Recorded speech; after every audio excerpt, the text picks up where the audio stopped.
amazing. Kyle Shanahan, he told us he really is a mentor. He's influenced me in so many ways, and even though we're resting a few guys today, we still want to get after him. And guys, this NFC West rivalry, it's got history, and now with both teams' youth movement, this rivalry, it is taking shape all over again. 137th time these teams will face off, Jenny. That goes back to 1950. You're right, you get the sense that it's starting to turn into a pretty nice rivalry once again, with the Rams' resurgence, the 49ers seemingly headed in the same direction. Off we go on a perfect Sunday afternoon from the Coliseum, and the 49ers will start with it. Now, one of the top offenses in the NFL since Jimmy Garoppolo took over. He was acquired in a trade on October 31st for a second-round pick, and 4-0 since he moved into the starting lineup. Yeah, it's because of what he brings to this offense, and it's his fundamentals. He's got a lightning-quick release. He's got fast feet when he works through his progressions, when he sets up to throw the football, and he anticipates as good as I've ever seen from a quarterback who's entering over his only 7th start of his career. Put up 37 points against one of the top defenses in the NFL in Jacksonville last week. And they start with a speedster, Marquise Goodwin, getting to the corner and getting close to a first down. Kevin Peterson pushed him out. And you talk about so many things you can like about this Jimmy Garoppolo making a start today. And look how he's able to throw when he's not really in position to make the throw, but he's got the arm talent, he's got that baseball background to lower his arm slot and make the throws on the run and on all sorts of awkward positions, but it's even getting it out before the defense can get there and really affect the play. That's what makes him so special. 26 years old out of Illinois, went to Eastern Illinois, and hands it off to Carlos Hyde, who doesn't have much room. Tackled by Carlos Thompson. 49ers riding the longest active winning streak in the NFL at 4. Won 5 of 6 after the 0-9 start. The Rams, the NFC West champs for the first time since 03, trying to wrap up the 3 seed today.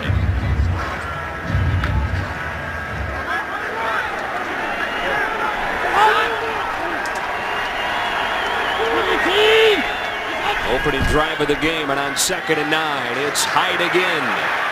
Across the 40, where it'll be 3rd down and 4. I talked to the coaching staff, and they said, look, we're not going to start our starters, but some of those guys will be active, and on 3rd down, you're going to see edge rushers like Robert Quinn, like Connor Barwin. Michael Brockers will come as well. They want to be able to get off the field today on 3rd down and try to make sure they don't give up a bunch of points, as well as this defense has played so far this year, Joe. And there they are, both of those guys, big-time sack numbers throughout their careers.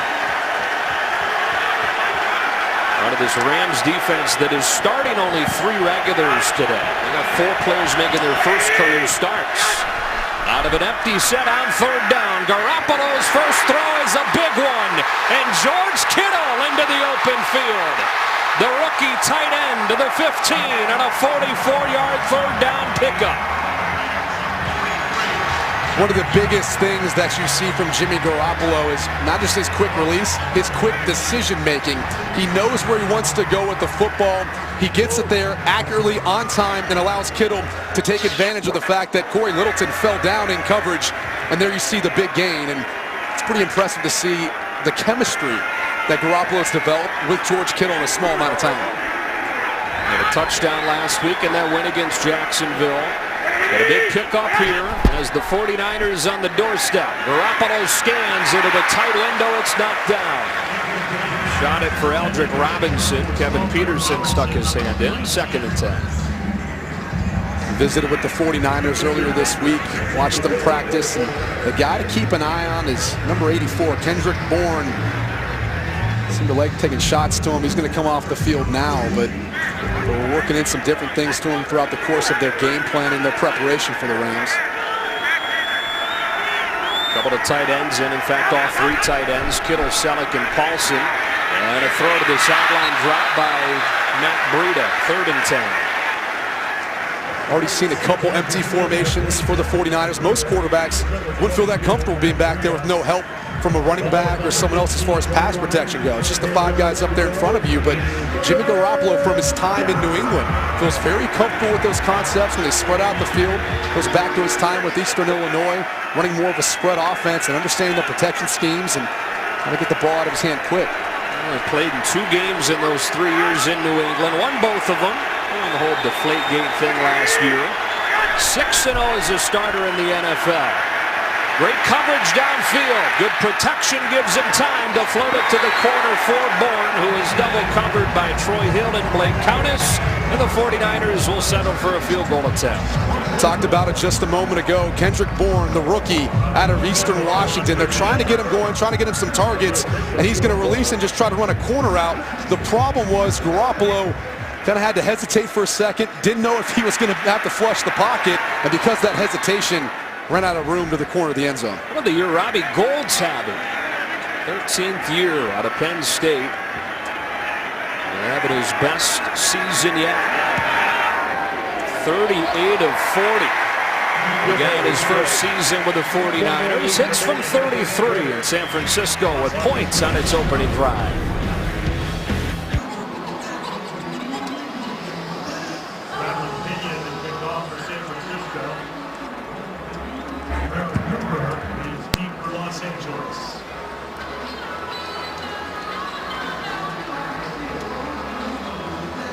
Back in Los Angeles, and we want to welcome the men and women in uniform serving around the world, watching today's broadcast in 175 countries and aboard ships at sea on AFN, the American Forces Network. Thanks, as always, for all you do. We hope you're enjoying today's telecast. Happy New Year to you and everybody. The Rams set to get it for the first time. The #1 offense in the NFL, more than 30 points per game, but a much different look to it today, including a quarterback where Sean Mannion, third-year man out of Oregon State, makes his first career start. A prolific passer at Oregon State, back in the Pac-12. He's got a really strong arm, and it's his first career start. It's a great opportunity for him to showcase his abilities, put something on his resume, and really for the rest of the Rams players who are playing in replace of those starters. That's what this game's about for them, is putting their best foot forward, getting some of that experience, but also trying to pad that resume. A lot of times you'll see teams that are doing this, resting their starters, play really well. Well, these guys so anxious to take advantage of their first opportunities. This is one of them in Malcolm Brown. He runs into the arms of Solomon Thomas for a gain of 1. They went from the worst offense in the NFL a year ago in Jared Goff's rookie season at 14 points per game to more than 30 per game this year. It's a combination of things. I think when you look at this Rams organization, they brought in some more talent for him. Sammy Watkins, Robert Woods, drafted Cooper Kupp, but they brought in a head coach too who's going to cater, I think, to Jared Goff and help him perform at his best. Mannion off play action. Underneath he goes to Pharaoh Cooper. He's bottled up after 4. Dante Johnson the stop, 3rd and 5.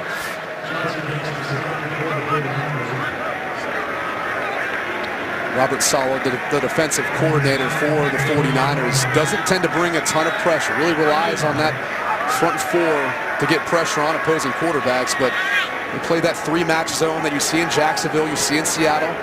Saleh's got roots from there, so you got to beat one-on-one coverage. It's the bottom line, in particular on 3rd down. His defense gotten better as this year's gone on. Really young group, 4 rookie starters for the 49ers. Showing pressure on 3rd and 5. They back off, rushing only 4, and a flag flies with a false start. False start, offense number 73. 5-yard penalty, 3rd down.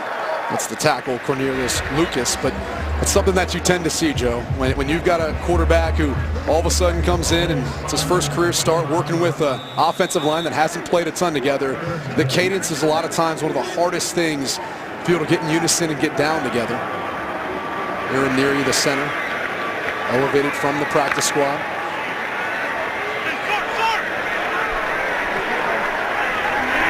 Third and 10.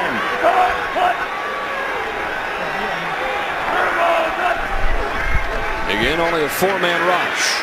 Manning goes sideline, and Eric Reed flies up from the secondary to drill Jared Everett well short.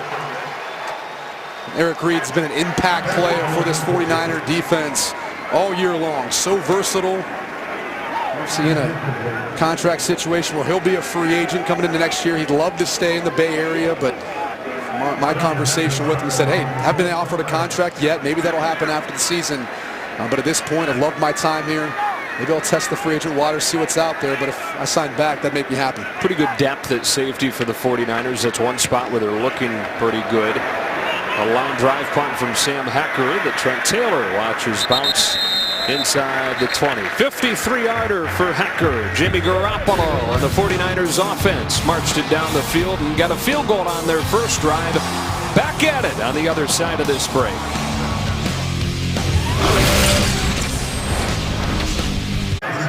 Jimmy Garoppolo and the 49ers ready to go on offense again. Trying to finish the regular season on a 5-game winning streak and having won 6 of 7 after the 0-9 start. And it's one thing to go to a new team and have some success, but when he's learning a new system, he's got all these new teammates, new guys to get chemistry with. He's been almost perfect. He's been phenomenal. And I can't explain to people how hard it is to learn a new system and try to play that same year. It's like speaking a different language. If someone asked us to do this broadcast in Spanish, it'd be incredibly difficult. I'd have no chance. Empty set on first down, and he finds George Kittle again. He had the big play in the first drive, and he starts this drive with a gain of 17. And again, just how quickly he gets the ball out of his hand when he's able to find his tight ends. He's very good at making up his mind, knowing where to go with the football, and that's something that I think for a guy who doesn't have a lot of experience, it's hard to do. Now he's sat behind the greatest to ever do it in Tom Brady, so I'm sure he took a lot from that experience. But again, he's running a different system, being asked to do things differently in San Francisco. First down from the 35, off play action. Garoppolo sets, lets it go. Open man, it's Goodwin in Rams territory for 20 yards. And a 49ers first down. This is one of the blueprints of any Kyle Shanahan offense. It's going to be the play action pass game. It's something that I think for talking with Jimmy Garoppolo, he had to change a little bit with some of his technique, but it's him selling out on the fake and then being able to find Marquise Goodwin, who's been phenomenal this year for the 49ers. Blessed with a ton of speed, but now showcasing the fact that he can run a variety of routes. He's doubled his totals from his 4 years in Buffalo here in his first season in San Francisco. Underneath, Juszczyk, another guy who's in his first year in a 49ers uniform. The fullback who's headed to the Pro Bowl has 4. 2nd and 6.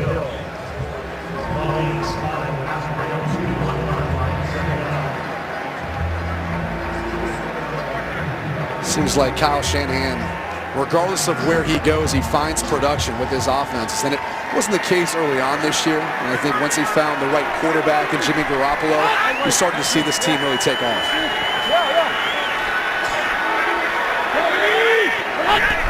After the reception, Juszczyk leads the way for Matt Breida with a head of steam and a first down. And he keeps the legs turning to the 30. Undrafted out of Georgia Southern. And he's really started to emerge for the 49ers. Career day last week in the win against Jacksonville. You don't see too many fullbacks anymore in the NFL. Kyle Shanahan likes to have one on his roster and with a system, but Juszczyk leading the way for Breida. We talked about it. He's got a burst, Joe. And once he gets out in the open field, he really takes off. Sharon carries with Carlos Hyde at this point. Breida stays in for first down from the 30. He's got it again. And pulled down at the line of scrimmage by Tanzel Smart.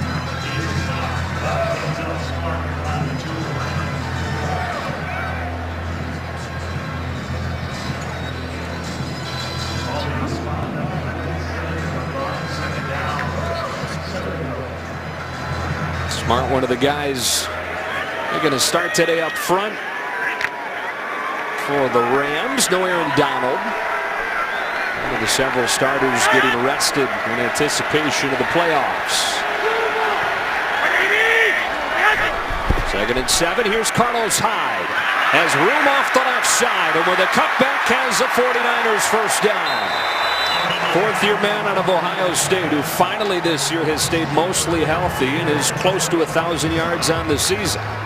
And another guy who the 49ers have to make a decision on after this season, really after this game, as far as what they want to do with him. Whether they want to potentially sign him back or if he could potentially become a free agent, be elsewhere. Split him out here and quickly get it in his hands. And Carlos Hyde spins his way inside the 10 with a stop from Troy Hill.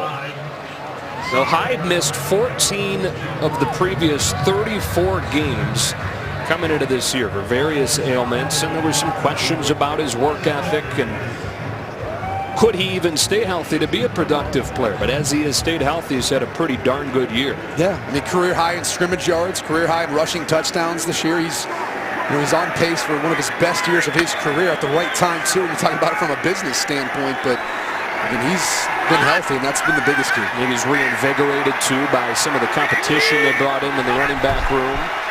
They fake it to him here. Garoppolo retreats, dumps it off for Goodwin, and with his speed, it's no match. He's inside the pylon for the 49ers touchdown.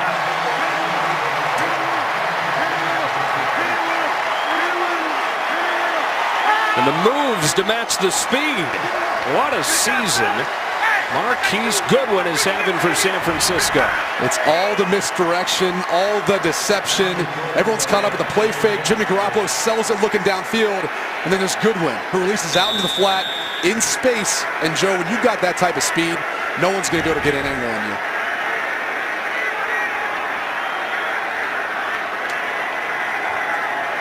Gold on for the extra point. 2 drives and 2 scores for an offense that has been as good as any in the NFL over the last month and a half or so. Garoppolo perfect on the drive, and Goodwin caps it off with a touchdown. 49ers have scored on each of their first 2 drives. Marquise Goodwin with the 8-yard touchdown catch from Garoppolo. With 4 different receivers out of those 5 for 5 on that drive. Joe Davis, Brady Quinn, Jenny Taft. Perfect day at the Coliseum. Temperature in the mid-60s. Off of the upright on the kickoff. And you're talking about him spreading the ball around in that last drive, a staple of Coach Shanahan's offenses. And in a variety of ways, the drop-back passing game, that was off of a play-action pass. Then you see him working it to his fullback use check, then a screen, then all of a sudden a little bit of misdirection and finding his outlet and Goodwin for the touchdown. I mean, that's the hard part about trying to defend a quarterback that gets the ball out so quick. It's the variety of ways in which they do it and all the different weapons that they have. And so the Rams, having run just 3 offensive plays, already find themselves in a 10-0 hole. Opening this drive with a play-action pass. And Mannion goes underneath to Malcolm Brown, who's crunched immediately by Eric Reid. The first things I feel like you notice when you watch the San Francisco 49ers defense is, Robert Saleh's implemented something where it's a pretty simple scheme, but he wants them to play fast. And that's going to be the challenge, I think, we're really moving forward, is how these guys continue to adjust to different formations and personnel groupings that the Rams will present them.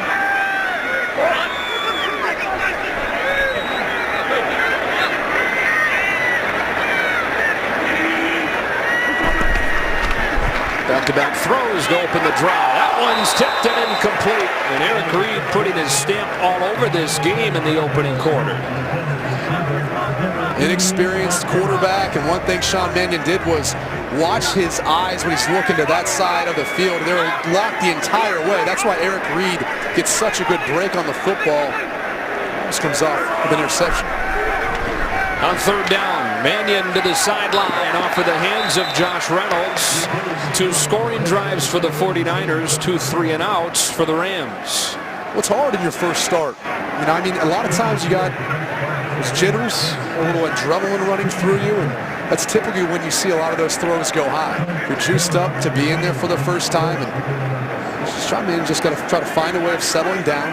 With some open receivers, you just got to give them a little more accurate football. Johnny Hekker to punt it again.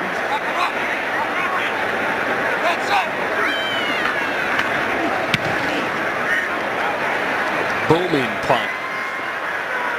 And Taylor watches it sail out of bounds. The 49ers back on offense in front 10-0 here in Los Angeles. Happy New Year. Glad you're with us. Stick around.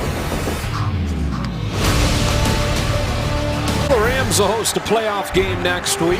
1986, the last time that they hosted a divisional game, and it was in Anaheim Stadium against the Cowboys. Eric Dickerson, 248 yards and a couple of touchdowns as they rolled in that one. Or the Cowboys rolled in that one. 10-0 in this one. 49ers in front of the Rams and back on offense from the 27. Jimmy Garoppolo throwing for Trent Taylor, who spins out of an arm tackle and gets a first down to the 40. Rookie out of Louisiana Tech has 14. The biggest thing you look for in a quarterback is accuracy. Look at the ball placement. Perfect. I mean, you can't put that football anywhere else. It allows Trent Taylor to not only make the catch away from the defender, doesn't allow him to get an arm in on it, but also it's in a tight window. So after he catches the football, he can make a move and gain the additional yards. That's what Taylor's been so good in those tight spaces at 5'8", 180 pounds. Garoppolo with a deep drop, and he gets picked off. That's Kevin Peterson, his first career interception. He takes it back inside the 30. First-year man from Oklahoma State making his first career start today. First career start, first career interception. You see Peterson right here, and you're going to see an in route. And the key is Goodwin's got to stay coming friendly or back to the football. He can't allow Peterson to undercut it. Peterson, because he was in off coverage, had vision on Garoppolo the entire way. That's one of the reasons why he was able to break on the football with the INT. Just what the Rams needed. Prior to that play, the Rams had 11 yards. The 49ers had 8 first downs. I guess that's still the case. And so they'll try to get the offense cranked up now with good field position. Manning goes to Tavon Austin for a short game. I get the sense we'll see a heavy load of Austin today. He's kind of gotten lost in the shuffle this year. Yeah, and more as a wide receiver as opposed to a running back. They like to give him some carries and touches from the backfield. But in today's game, I think he's going to get more touches and more targets in the passing game. And I think when you go back and look through the course of Tavon Austin's career, he's had a hard time kind of identifying himself as one or the other because of his size, but also because of his ability. He's the motion man on 2nd and 8. Motion him back into the formation, and here he is on the sweep. Tavon Austin to the 17, stopped by Brock Coyle. That's an element you see a lot of times. They call it that jet sweep. And it's because teams that like to play a lot of man-to-man, which the 49ers do in a certain way, they call it a 3-match zone, meaning there's man-to-man elements inside their zone, but what they like to do is make it hard on defenses to track that player as he's coming back across the field on the jet sweep. And Austin goes out for this 3rd and 4 play. So the Rams try to take advantage of the Kevin Peterson interception. On 3rd and 4, Mannion in trouble off his back foot, had a wide open man in the end zone and missed him. Gerald Everett had gotten loose of Adrian Colbert, but it's incomplete. There is a flag down. Roughing the passer, defense number 99. Accuracy to the goal, automatic first down. So the drive extended with a roughing the passer. That's on DeForest Buckner. Like he got there just a little bit late. It's unfortunately been the story for the 49ers pass rush this year. They've really struggled to get after opposing quarterbacks. They brought in Elvis Dumervil to kind of be that veteran presence, that pass rush specialist. He leads the team, but he's a situational player. Yeah, he leads the team in sacks, and he has 5.5. You can see at the very end here, there's number 99. The ball's clearly out, and he makes the helmet-to-helmet contact with the quarterback, who's considered defenseless in that position in the pocket. So instead of a field goal attempt, first down and goal for the Rams. Fake it to Austin, flip it to Dunbar, straight downhill, spinning to the 5, and it's 2nd down. As Lance Dunbar, 6th-year man from North Texas, along with Malcolm Brown, set to see more carries today with Todd Gurley inactive. And look, he's on a 1-year deal. So, after this year, he's going to be a free agent. He's a guy that, as we talked about in the beginning, he has an opportunity to demonstrate his skill set, not only for the Rams, but for all the other teams out there in the NFL. Former Cowboy. His first season here in Los Angeles. 2nd and goal. Mannion tossing a fade into the end zone over Reynolds' head. You go back and look at the preseason this year when Sean Mannion had the opportunity to hook up with Josh Reynolds. They had a couple of big-time connections for a couple of touchdowns, and he obviously feels comfortable throwing to Reynolds, who's got the size advantage you're looking for, 6'3", 195 pounds. Incredible athletic ability, can go up and high point the football. Don't be surprised if they don't try to work back to him again. On 3rd and goal. Mannion zips one incomplete. Adrian Colbert, the rookie, made a nice break on the ball, and it's 4th down. And what a rookie season Adrian Colbert has had this year. Look at him break on this football. There's almost a 4-yard cushion. He's able to get a hand in on it to break it up, playing with an injured thumb. He's had a cast on it throughout the course of this past week, but that's just good defense. And you're right, they did look for Josh Reynolds, but Mannion couldn't get it there in time. Here's Sam Ficken, which this has developed into the story for the Rams entering the postseason, with Greg Zuerlein finished with a back injury. It's such a great season. They had to bring Ficken in. He struggled in his debut last week, missing an extra point, missing from 36. But here he hits and gets the Rams on the board. Time for our first game break of the day. Let's go to Carissa Thompson.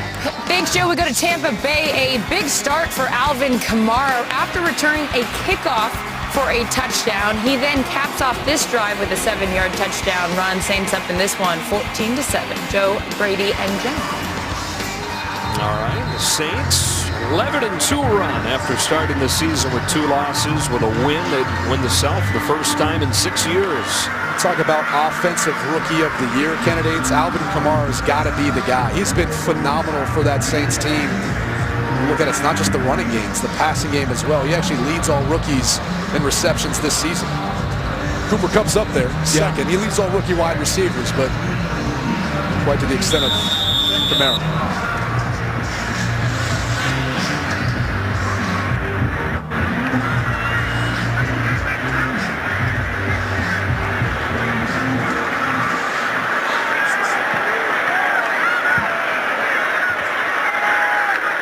Brady takes an knee, and the 49ers will start at the 20.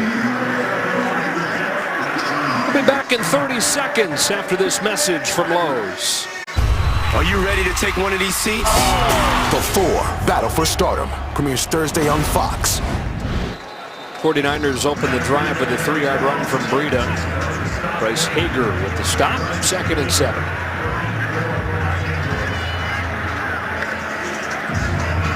Last time 49ers were out, Jimmy Garoppolo throws an interception. We haven't seen him really have to deal with much adversity. He's played really well since he's taken over the starting quarterback. The biggest question is, how does he respond? He's thrown some interceptions during his time with the 49ers, but in this particular game, how does he respond from that? Back-to-back runs on this drive, and Breida gets drilled after 2. They're down in 5 here in the closing seconds of this first quarter. You see that wholesale change up front. All of a sudden they bring in some of that speed off the edge. Guys like Robert Quinn, Connor Barwin, his defensive coordinator Wade Phillips wants to get these Rams off the field. I think the 49ers are okay with that. They were a little bit bummed that they weren't going to get a 100% starting lineup for the Rams this week. So I don't mind seeing Barwin and Quinn come on for 3rd down, give them a realistic look. This first quarter comes to a close. 137th meeting between the 49ers and Rams. The 49ers in front.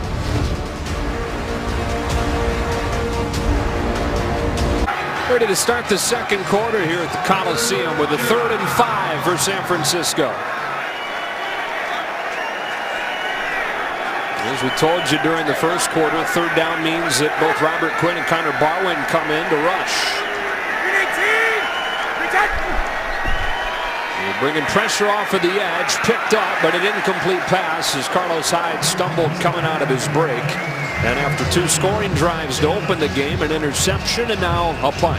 It was 2-man, so you've got Bryce Hager working on Carlos Hyde right here. As you noted, Joe, Hyde slips just a little bit, and to be quite honest, too, he's got to come flatter so he can ensure that Hager can't undercut it and get a hand in on the football. But either way, Rams getting off the field on 3rd down.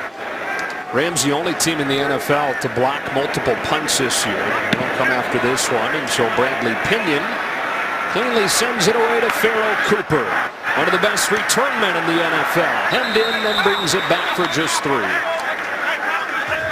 Thursday night on FS1. College hoops at 7:30 Eastern. Maryland trying to upset the #2 team in the country, Michigan State. College basketball on FS1. Or you can stream it live on Fox Sports Go. So the Rams have it at the 25-yard line. No Goff, no Gurley. Really can go across the board. I think to start the week, it was just 1 or 2 guys they said may rest. Everybody's resting. What do you think? Well, look, I think they want to put it all on the line next week when it matters most in the playoffs. And I know some fans may be upset here today, but I think it's probably in the best interest of the Rams moving forward.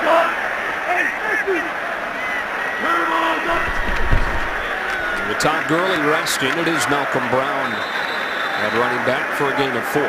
And just to carry on that conversation, look, a lot of these guys are playing pretty banged up at this point in the season. So being able to give them an opportunity to get an additional week of rest or day of rest, not having to play the physicality that you're going to have to play on Sundays, it allows them a better chance, obviously, to go into next week. And the other thing is, you've got a running back like Todd Gurley, who's a legitimate MVP candidate. But you can't sit there and think that you're willing to risk injuring him in this game and not having him next week. Brown again slips out of the first contact and gets close. It'll be 3rd and short. And, there's one argument that says, well, now you're going to be rusty. Sean McVay points to the bye week earlier this season. The week after, the Rams put up 51 points, and it was one of their cleanest offensive games of the year. Yeah, they played enough football this season. I can't see this team coming back next week in their first playoff game, a home playoff game, and showing any signs of rust. Not going to be here. The question is, will they be the 3 or the 4 seed, and who are they playing? 4 different teams it could be at this point. On 3rd and short, Mannion to sneak it, and he's got a first down.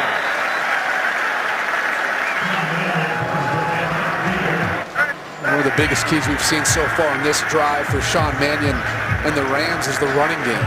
It always helps to have that running game going. Give Malcolm Brown a good amount of touches today. Help take some of that pressure off of Sean Mannion's shoulders. And really, then it opens up the play-action pass game, which a lot of times ends up being easier for you as a quarterback.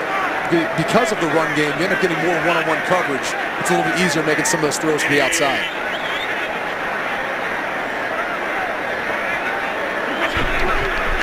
First pass play of the drive. Mannion steps into contact, floating it into double coverage and incomplete. Tavon Austin trailed by Reuben Foster. 2nd and 10. We're talking to Jared Goff this week. He said it was kind of a weird week prepping, knowing that he probably wasn't going to play. Jenny Taft, what's it like down there for him now that game day is actually here?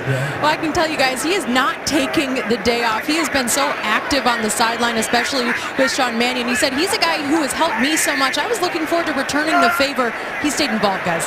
Yeah, he said he wants to be the best backup he can be this week. Neutral zone infraction. So good. Defense number 90. 5-yard penalty, 2nd down. In that regard for him. Let's see. It's Austin Blythe, and he feels like he was triggered by one of the defensive linemen for the 49ers. That's why they obviously got the penalty there. There's Jared Goff making sure the officials saw it too. And going back to the conversation about him being the best backup he could be, last year, Case Keenum, who started the season for the Rams, they go 3-1. Eventually, Jared Goff got his opportunity, but Jared talked about the impact Case Keenum had on him, as a backup once Jared got his chance to start. 2nd and 5. Mannion had a free rusher coming, still was able to get rid of it, and Gerald Everett couldn't haul it in. He was wide open. Instead of a big play, 3rd and 5. It's a well-designed play-action pass play. And you're going to see Gerald Everett end up releasing downfield with no one in coverage, and that's because of that play-action pass fake. It sucked up Eric Reed. It sucked up the rest of the linebacking group. This was Reuben Foster for the 49ers. Look at the hit. Later by Cassius Marsh. They twist up front. Mannion throws outside. This one's pulled in right at the marker by Mike Thomas. And they spot him with enough for a first down. You go from a drop on a wide open man to a contested catch to keep this drive going. That's a big-time play for Mike Thomas, who's been a majority of times a special teams player, but showcasing his ability to help complement the offense. That's what it comes down to on 3rd down, making contested catches. Thomas did. So first down at the 47.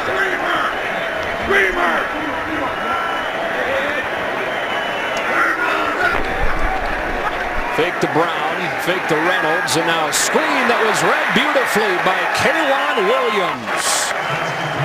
First year of a 3-year contract despite never really being a big-time player. John Lynch liked what he saw in this guy, brought him in on this 3-year deal, and he's really playing well for him. Well, when you're playing the LA Rams, you better believe you got to be able to defend the screen game, because that's been one of the staples of this offense this year. And they tried with a little, hard run action, then the end around to be able to develop that screen, but K'Waun Williams was not fooled at all. How about his pick last week with a big moment against Jacksonville, first of his career. Plucked it with one hand. Into the teeth of the defense, nowhere to go for Brown. A 3rd and long for the Rams here early on in the second quarter. Trying to wrap up the 3 seed. They clinched a home game in the playoffs. Just a question of 3 or 4, and then who they play.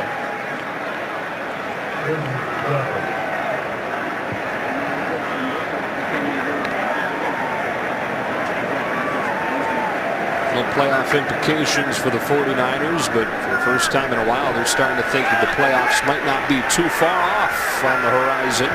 Haven't won 4 in a row. A lot of momentum entering the offseason. Here is another screen. Tavon Austin reversing field. Austin slips after getting a few, and it'll be 4th and long. K'Waun Williams, once again, not fooled by the quick screen. Trying to get the football to the outside. He's the one that initially broke up this play and forced Tavon Austin to reverse field. Tavon Austin doing all he can to find light. I think he was hoping Sean Mannion would maybe lay a block for him.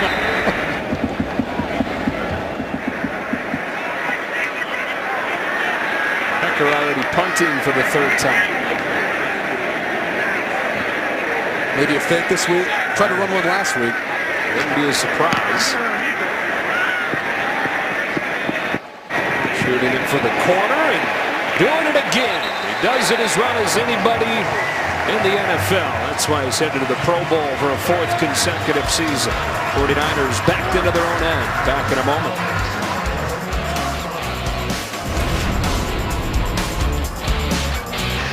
Week 17 in the NFL. Rams and 49ers. Joe Davis, Brady Quinn, and Jenny Taft. And after a phenomenal punt from Johnny Hecker, the 49ers start this drive from their own 4. Average 10 yards per play on those first 2 drives to get out to the 10-0 lead, but an interception and a punt in the 2 drives since.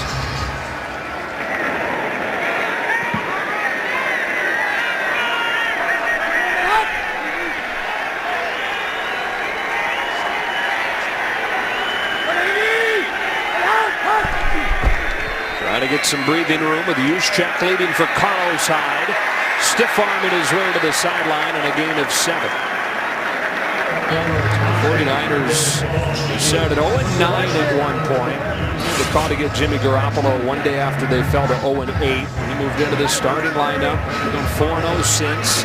And in doing so, everybody around him has started to play a lot better. They've been one of the most productive offenses in the NFL since then. I talked to left tackle Joe Staley about the impact of Jimmy Garoppolo, and he said, look, it makes me feel like I don't feel as much pressure in blocking for him, because I know if I make a mistake, he can fix it. He's got the mobility. He's got the quick release. So it's kind of freeing for him at the left tackle position. Throw it on 2nd down. He's got Kendrick Bourne for a 1st down. You talked about his release. You said that his motion is as clean and pretty as anybody you've seen in a long time. Oh, it's incredible. I mean, just watching him throw the football, it's very fluid, it's very compact.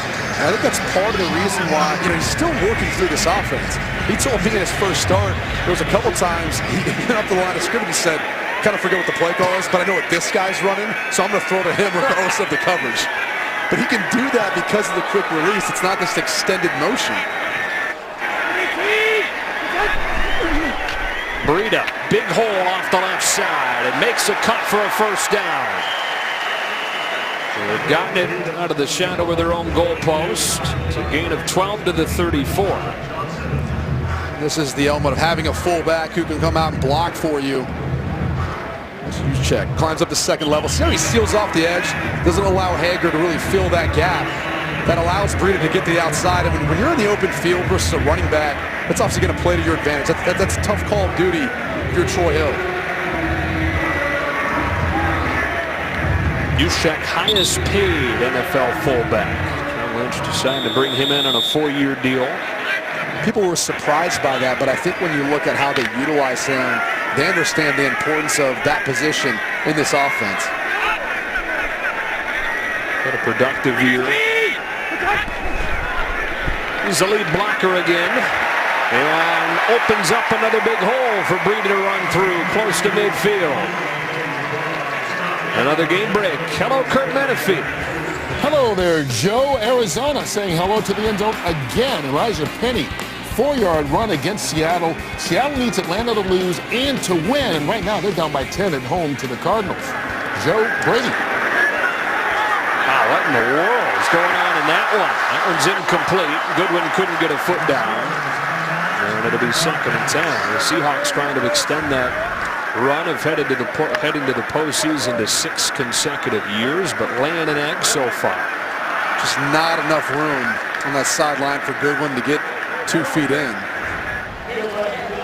And that's the one area in this passing game that I haven't seen quite yet from Jimmy Garoppolo coming into this game. As far as throws over 20 yards, I tracked him at 3 of 14, Joe, and 2 of those were versus busted coverages. So as far as stretching the field, I think that's still the one thing I'd like to see from him in this final game here this year before we head into the offseason. Just that ability to hit some of those deeper throws. How much of that is they don't have a real deep threat? I know Goodwin can fly, Goodwin, yeah. Outside of that. I don't know if that's so much it. I mean, they've taken 14 attempts in his 4 starts. I mean, that's not that bad as far as how much you look at them trying to stretch the field. 2nd and 10, they toss it. And the Rams had it read well. Carlos Hyde taken out at the line of scrimmage. Connor Barwin, Corey Littleton there. 3rd down. Yeah, watch Garrett Sickles here. He helps kind of start to set the edge. Then it's just the pursuit of the defense. And because Sickles was able to kind of slow down the play, it allowed the reinforcements to get there. So Barwin, it was Littleton and Hager. 3rd down 10 for the 49ers at midfield.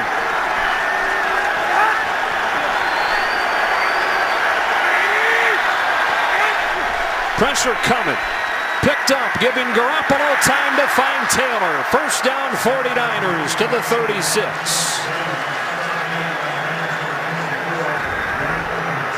So you're going to have Taylor coming across the screen. He's going to run just a little Texas route. They're going to clear it out for him.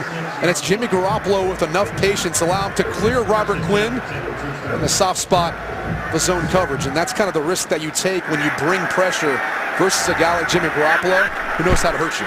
Snap it quickly, and Carlos Hyde didn't get any momentum going. Got only 3, 2nd and 7.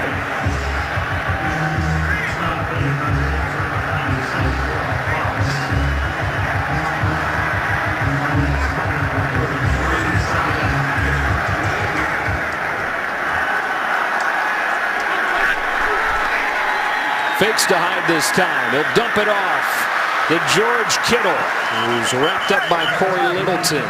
3rd and short. That's a good play by Corey Littleton, who's seen more action. 2nd-year player out of Washington. Was signed as a college free agent, but he's filled in for the injured Mark Barron, who, we're talking defensive coordinator Wade Phillips. They don't know if they're going to get him back for the playoffs. They're hoping that's the case. But they thought that a couple weeks ago when they got him back, and he couldn't play very long. So Littleton might actually have to carry the load for this team. And look, he's done a good job. Played phenomenal last week. 7 tackles and a sack. 49ers have converted 1 3rd down on this drive. Here's another, and 3rd and 3. The play clock winding down. They'll use a timeout. It's actually the Rams Los that wind Angeles. up taking the timeout. We'll take it with them. 3rd down on the other side of the break. First winning season in 14 years for this franchise. Snapping the longest playoff drought they've ever had. They'll host a playoff game at the Coliseum, and that man will have pads on next week. Going to be a sight for sore eyes after Rams fans have watched this offense averaging 31 points per game. Normally struggle with all the backups in today.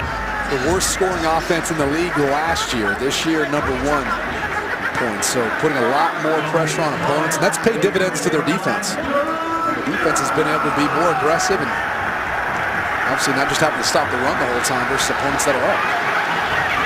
Out of the timeout, 3rd and 3 for San Francisco.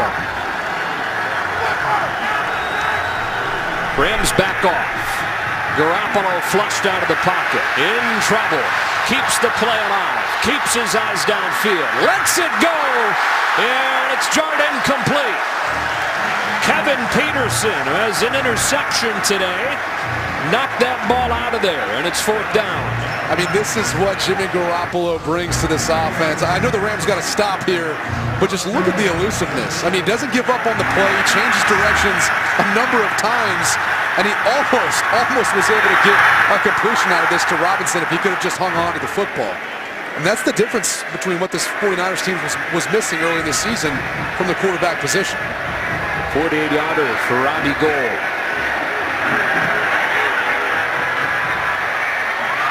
He has been automatic. 39 of 41 this year. Best year of the veteran's career. Pro Bowl return man, Pharoh Cooper. Waiting back with his Rams down 13-3 in the closing minutes of this first half. The regular season finale. America's game of the week at the Coliseum.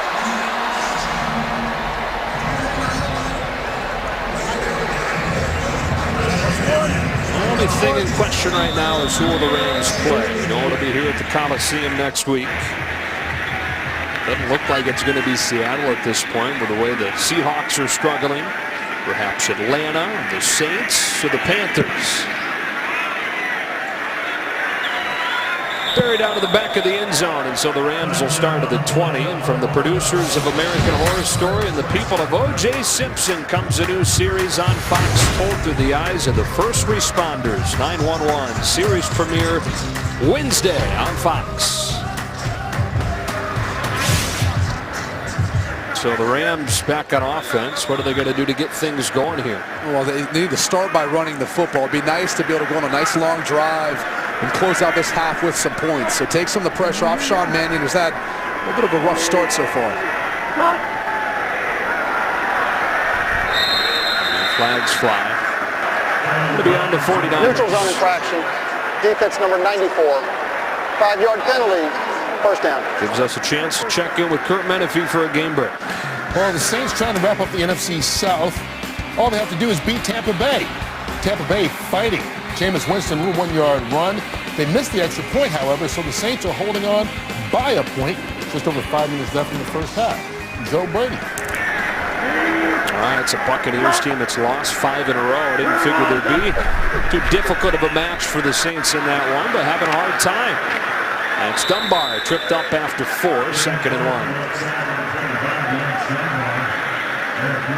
So a lot of the things that are still up in the air are in the South with the Panthers and the Falcons and the Saints. Rams will be either the 3 or the 4. If they're the 3, they play Atlanta or Seattle. If they're the 4, they play New Orleans or Carolina. How good is that NFC South, though? 3 teams who've been in the playoffs this year. Checking in short, it's Dunbar, and he's got a 1st down. Let's go down to Jenny. Well, guys, 149ers injury update on defense. DeForest Buckner is questionable right now. He is dealing with a chest injury, getting further evaluated at the moment. I'll try to get more of an update for you guys at the break. Well, Jenny, talking about the South and 3 teams in the postseason, that may be a preview of what we're going to see in years to come out west. Yeah, especially with, both these teams now getting the type of quarterback play I think they're hoping for from Jared Goff a year ago. With the 49ers, the way Jimmy Garoppolo looks, I mean, they've got to figure out some things business-wise, but he's their quarterback of the future. Mannion taking a shot downfield, and Austin can't pull it in. A little bit behind him. Timing wasn't perfect. And it's 2nd and 10. Behind, you said it, timing wasn't perfect. Tavon Austin has to make this catch.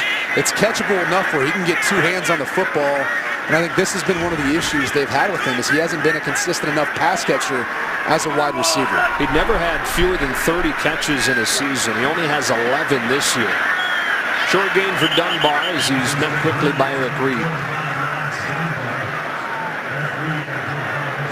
I think you go again through Tavon Austin's career, and if you look at how many targets he gets or receptions versus rushes, it doesn't matter which defensive or offensive coordinator it's been. They've had a hard time kind of finding a place where he could fit in and maximize the production from him.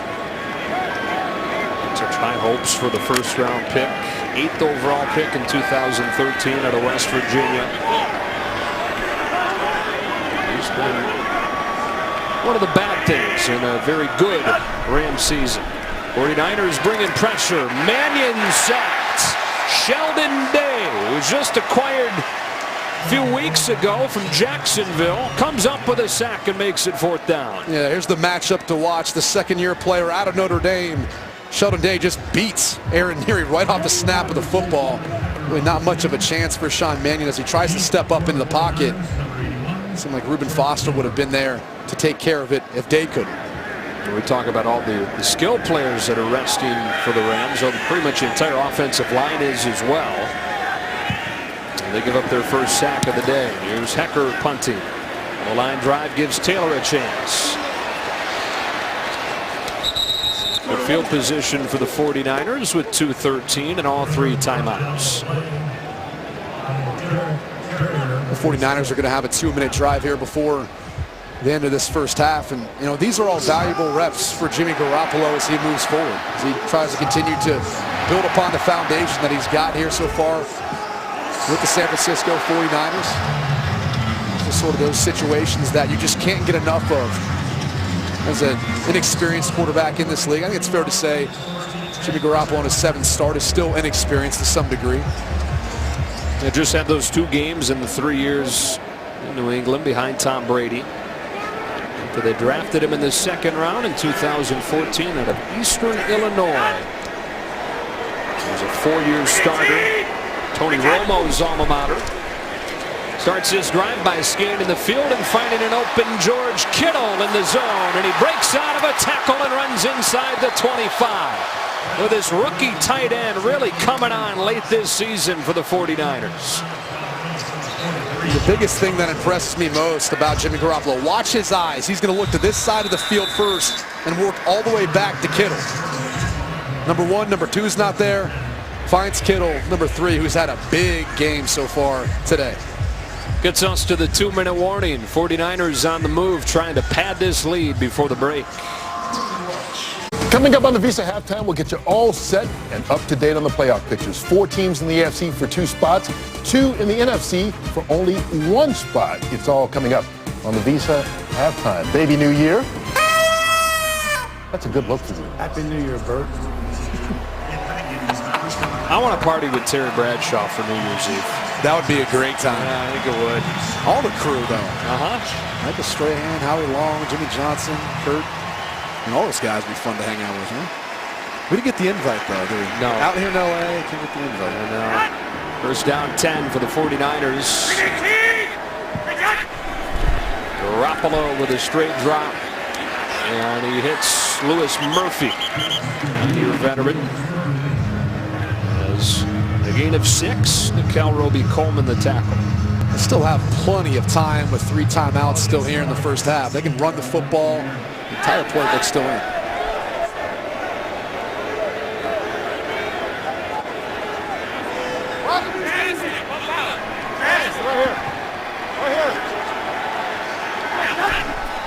Garoppolo 12 of 19 in this half. Oh my goodness! Goodwin just got unloaded upon by Blake Countess. And then the flags flew from every angle. Oh my goodness. Personal foul, unnecessary roughness, defense number 24, illegal contact to a defensive player, half the distance to the goal, automatic first down.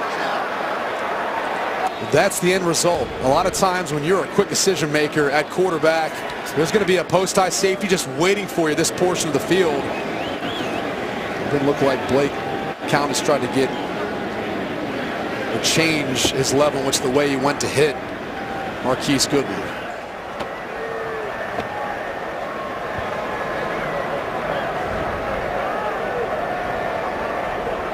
And this is the hard part of the game, Joe, because you know, Blake Countess is trying to do his job, and he's playing at full speed, and it's his job not to allow the 49ers into the end zone. And he's paid to do all he can to break up that pass. I think the other hard issue is, you know, If you don't hit them high, then you hit them low. And then you could potentially injure their knee. And I think for a lot of defenders out there, they have a hard time being able to do their job and not necessarily lead into some of these hits.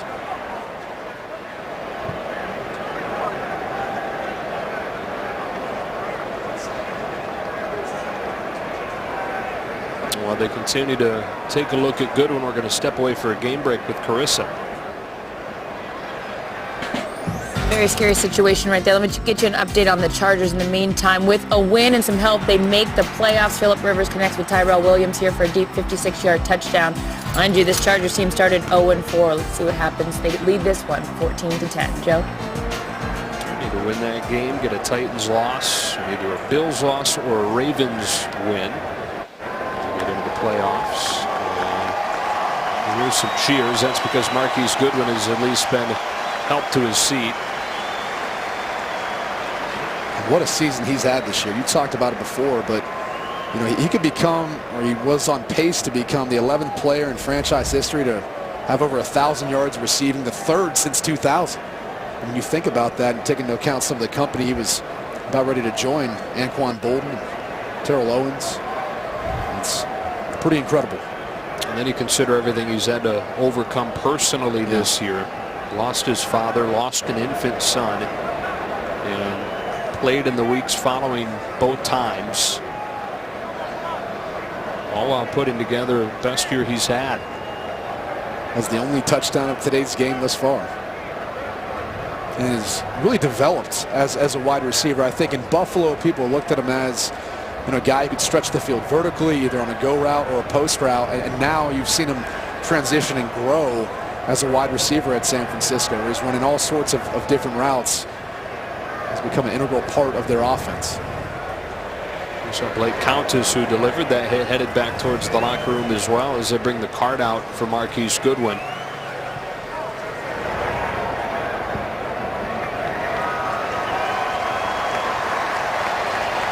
Sighs of relief all around. And this is the tough part again. You know, you go back and you look at the hit. The ball's thrown a little bit lower. Marquise Goodwin doesn't catch the first time. He's trying to secure the catch, and it looked like Blake Countess is trying to hit him within that framework. But as Goodwin tries to go down to get the football as it goes down to the ground, you know, then you end up getting this sort of hit that looks like it's dirty, but it's part of football. Get him onto the cart and taken off back to the locker room, and we have time for another check-in with Carissa. Thanks, Joe. Get you an update here on this Titans score. With a win, they are in scoreless in the second. Marcus Mariota to Derrick Henry for this 66-yard touchdown. Titans leading this one so far 6-3. Joe? The Jaguars locked into the 3 in the AFC. And they're surprised by how good this 49ers team was a week ago in that matchup. I mean, they hadn't seen a quarterback play like that versus them the entire season. Garoppolo left with the highest passer rating against the Jaguars all year long.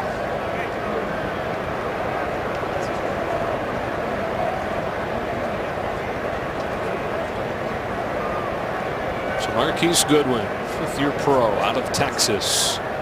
Spent his first 4 years with Buffalo, and he was more of a role player there. Doubled his production from his 4 seasons in Buffalo here in this first season in San Francisco alone. Regardless of what he's become for the 49ers, a scary, scary moment here at the Coliseum.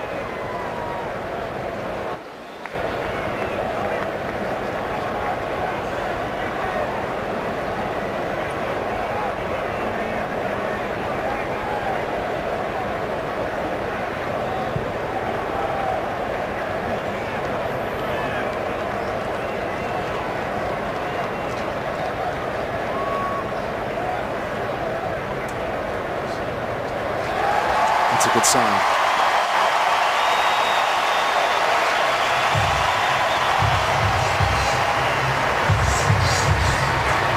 You know, it hurts as a quarterback too, because you're the guy delivering the football. You know, and a lot of times That's the standpoint of his health and all that. You feel guilty. You drop back, you make a throw like that. Even though the guy's getting paid, is being paid well, it doesn't matter. It's hard for some quarterbacks to kind of overcome that when you see a guy get hit in that way. One of those bang-bang plays makes you a little more gun-shy to throw in some of those tighter windows maybe the next time around. A couple encouraging things there, though, watching Goodwin come off. Thumbs up and taking his own helmet off.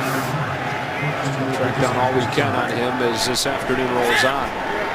The 49ers trying to refocus now. The first down and goal at the 8. Garoppolo hands this one off. Carlos Hyde powers his way inside the 5. He's still going, and he's in for the San Francisco touchdown.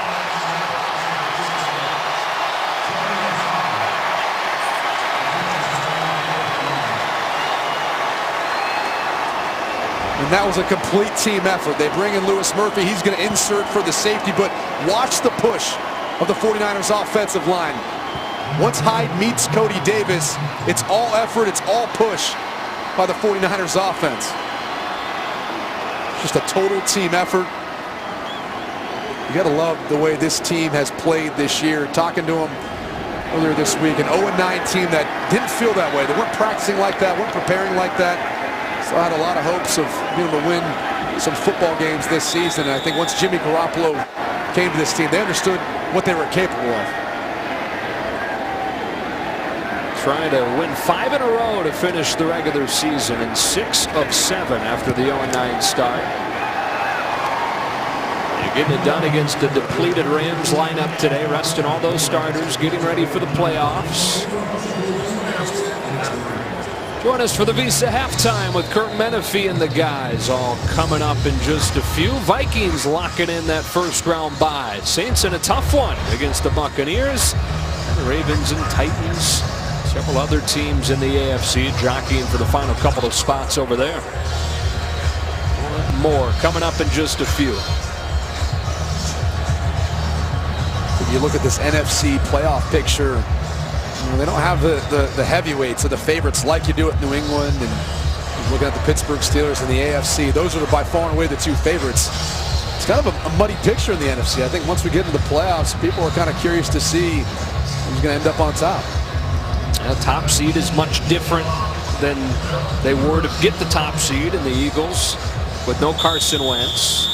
There's some thought to the Rams maybe preferring to be the 4th seed, so they win and they get to play. They still got to win a game next week, though. And that's obviously why they're trying to sit some of the players this week. Pharaoh Cooper takes a knee, and with 1:13 and a couple of timeouts, Sean Mannion and the Rams will have one more shot at it. It has not been the prettiest of first career starts for Mannion. Yeah, I think he had a little bit of anxiety or nervousness early on, a couple high throws, and then it became the pressure from the 49ers. He started to feel some of those hits, never really feeling comfortable in the pocket. And he's going to have to deal with that coming up on this 2-minute drive, because I can assure you of this, the 49ers are going to continue to come after them. That's been a weak point for this team that they're trying to improve on to finish the season. And nobody resting on that side. They get the full lineup in there.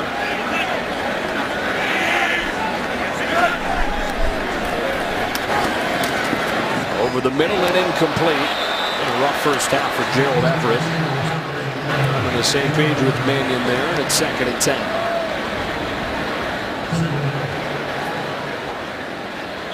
Again, this is one of the issues you have when you've got a quarterback who doesn't have a lot of chemistry with this group. And like Gerald Everett wanted to pull up and maybe never found the football. I'm not sure if he was seeing ghosts and felt like there was a defender sooner than he thought after watching that hit from Countess on Goodwin. I don't blame him. I think you're seeing that. Incomplete again. Stumbling out of his break was Reynolds. And another game break with Carissa. Thanks, Joe. So with a Carolina win and the Saints lost, Carolina will win the NFC South. Panthers down 7-0 with under a minute left in the half when Cam Newton finds Devin Funchess for that 4-yard score, all tied up at 7. Joe? A couple of candidates to face the Rams. That one's complete to Pharaoh Cooper, but a flag down right around midfield. And that's where Sean Mannion really excels, driving the football down the field. He's got a really strong arm. Penalties decline. First down. And so he can stretch the field, I think, when you talk to their coaching staff, where he could improve upon, be more of the touch throws. Sometimes they're strong on quarterbacks, have a hard time doing that, but the kind of throw you like to see from Sean Mannion. Left Oregon State is the all-time leading passer in the Pac-12. Out of a collapsing pocket, he finds Malcolm Brown, who's popped after 5 by Brock Coyle. 47 and counting. 2 timeouts for the Rams, who will get the ball to begin the second half. They get a 2-for-1 here and get right back in this game. In on rhythm there, and he finds Mike Thomas. Stays on his feet, getting inside the 30. And they'll use one of those timeouts. And with 32 seconds and 1 timeout, it's plenty of time to throw the ball in the middle of the field and allow a sort of catch and run scenario. I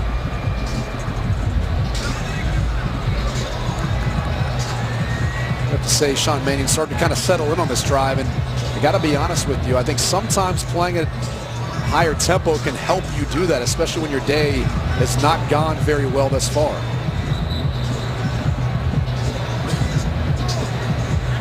First career NFL start today, but we're talking about really prolific career under Mike Riley at Oregon State. Left is the all-time leading passer in Pac-12 history. Luke Falk has since passed him. Washington State senior quarterback. Mannion in his 3rd season, getting his first opportunity today. A couple quarterbacks, though, on this Rams roster. Jared Goff on the list as well. First down and 10. Mannion starting to feel it. And Everett this time can't pull it in. Coverage from Ahkello Witherspoon. And this throw just has to be a little bit more out in front. Watch as Everett releases downfield. It's just too much behind, and it allows Witherspoon to come back in and knock the football out of Everett's hand. Still a catchable ball, and a 3rd one today that Gerald Everett's been unable to bring in. Rookie from South Alabama. 2nd down and 10. 27 seconds and 1 timeout. Low snap picked off. He gets drilled as he throws. That is a live ball, and the 49ers have it.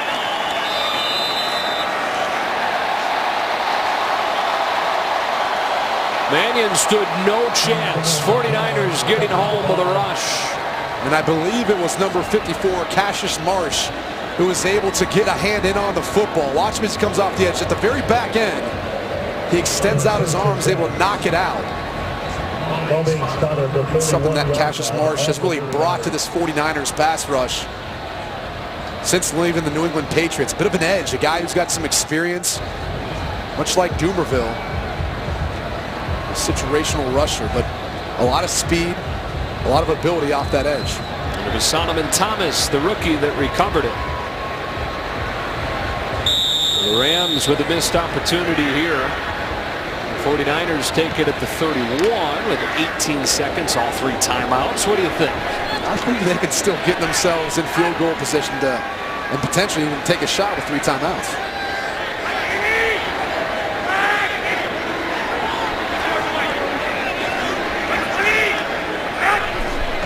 They will look to see where they can get.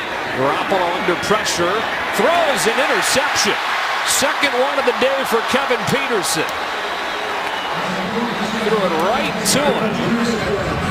Toggle it back and forth. The Rams have it near midfield with 9 seconds.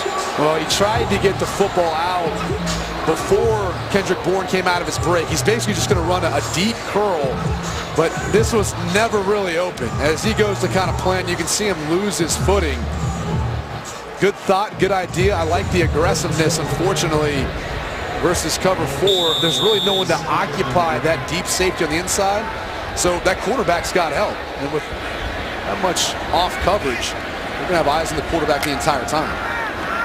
And with 1 timeout, a chance for the Rams, if they choose, to look for 1 long completion, perhaps get into field goal range. For Sam Ficken, who's only in his 2nd NFL game. Oh, one heave-ho down the sideline. Mike Thomas breaks free and can't hang on. Adrian Colbert came over from his safety spot and saved the day with a big hit. Now Thomas slow to get up. You got one-on-one. That's going to be Thomas just running a go route, and he is able to get by Witherspoon. Witherspoon stumbles and kind of loses him. But it's Colbert with the ability to disrupt the completion of the catch. What's this? And that is as textbook as it gets. It looks like they're going to be calling this a catch. Which is the biggest question nowadays, is what is a catch? Because it didn't look like, it did not look like that Michael Thomas survived the ground. Looked like he even survived the hit. And the question is, did he ever have control of the football before Colbert's hit that sent him to the ground? The previous play is under review. Yeah, they have the ball spotted at the 3-yard line. So the call on the field is a 50-yard completion. And as they go to the review, we bring in our rules expert, Dean Blandino. What are we missing on this one, Dean? Yeah, so the key is control plus 2 feet plus time. And if that contact by the defender occurs before the receiver clearly becomes a runner, which I believe it does, then he doesn't complete the process of the catch. He loses the ball when he hits the ground. I like this as an incomplete pass. If you watch it at full speed, it's a bang-bang play. He doesn't maintain control all the way to the ground. I think this is incomplete. I'm right there with you, Dean. I think when you look at the catch right here, he gets his first foot down. This is his second foot now, and then Colbert disrupts that process of completing the catch. And you can clearly see he doesn't able to even survive the ground if that was the case. And it looked like he might have been losing the ball even on the way to the ground. And again, when you watch it at full speed, that's how they have to look at it. It's a bang-bang play. I think this is incomplete. The unfortunate part, though, Dean, is we've seen in recent weeks that hasn't necessarily been the case. I think there's been some calls that have been made purely driven by replay, and maybe what we're hearing from New York more so than what the call is on the field. At least that's, I think, the perception of a lot of fans and viewers out there. After review, the ruling on the field stands. First down. So the call stands. It's completion, and it's first and goal for the Rams with 1 second. I don't know anymore. I got to be honest with you, Dean. I mean, that's surprising. That's surprising when you watch that at full speed that they let that stand. Well, again, the process is, it was called a catch. So the bottom line is, which was surprising to begin with. Yeah, but you've got to have enough evidence to be able to overturn it. And maybe they didn't feel like that was the case. So give Sam Ficken a chance to get the Rams to within 2 scores. And again, they'll have it coming out of the break. A big 50-yard hookup from Sean Mannion to Mike Thomas to tee up Ficken from 21. And he knocks it through. So 20-6 after a half in Los Angeles. Let's take a look at some fun from Week 16 with Sounds from the Field, brought to you by Walmart.com, now offering free 2-day shipping. 49ers trying to finish the regular season on a 5-game winning streak, and the Rams resting most of their starters. They're down by quite a bit here, but they get that field goal to finish the first half, and they get the ball to start the second. Yeah, look, to me, I think in this first half, it was about Jimmy Garoppolo early. Got off to a hot start. He was dealing, but then a couple interceptions late. The Rams converted that into a couple of field goals, and I think Sean Mannion started to build some momentum in his first start of his career towards the end of that second half, driving the team down to get a field goal before half. Garoppolo, a couple of interceptions in that first half. 1 touchdown pass. Tries to move to 7-0 as an NFL starting quarterback.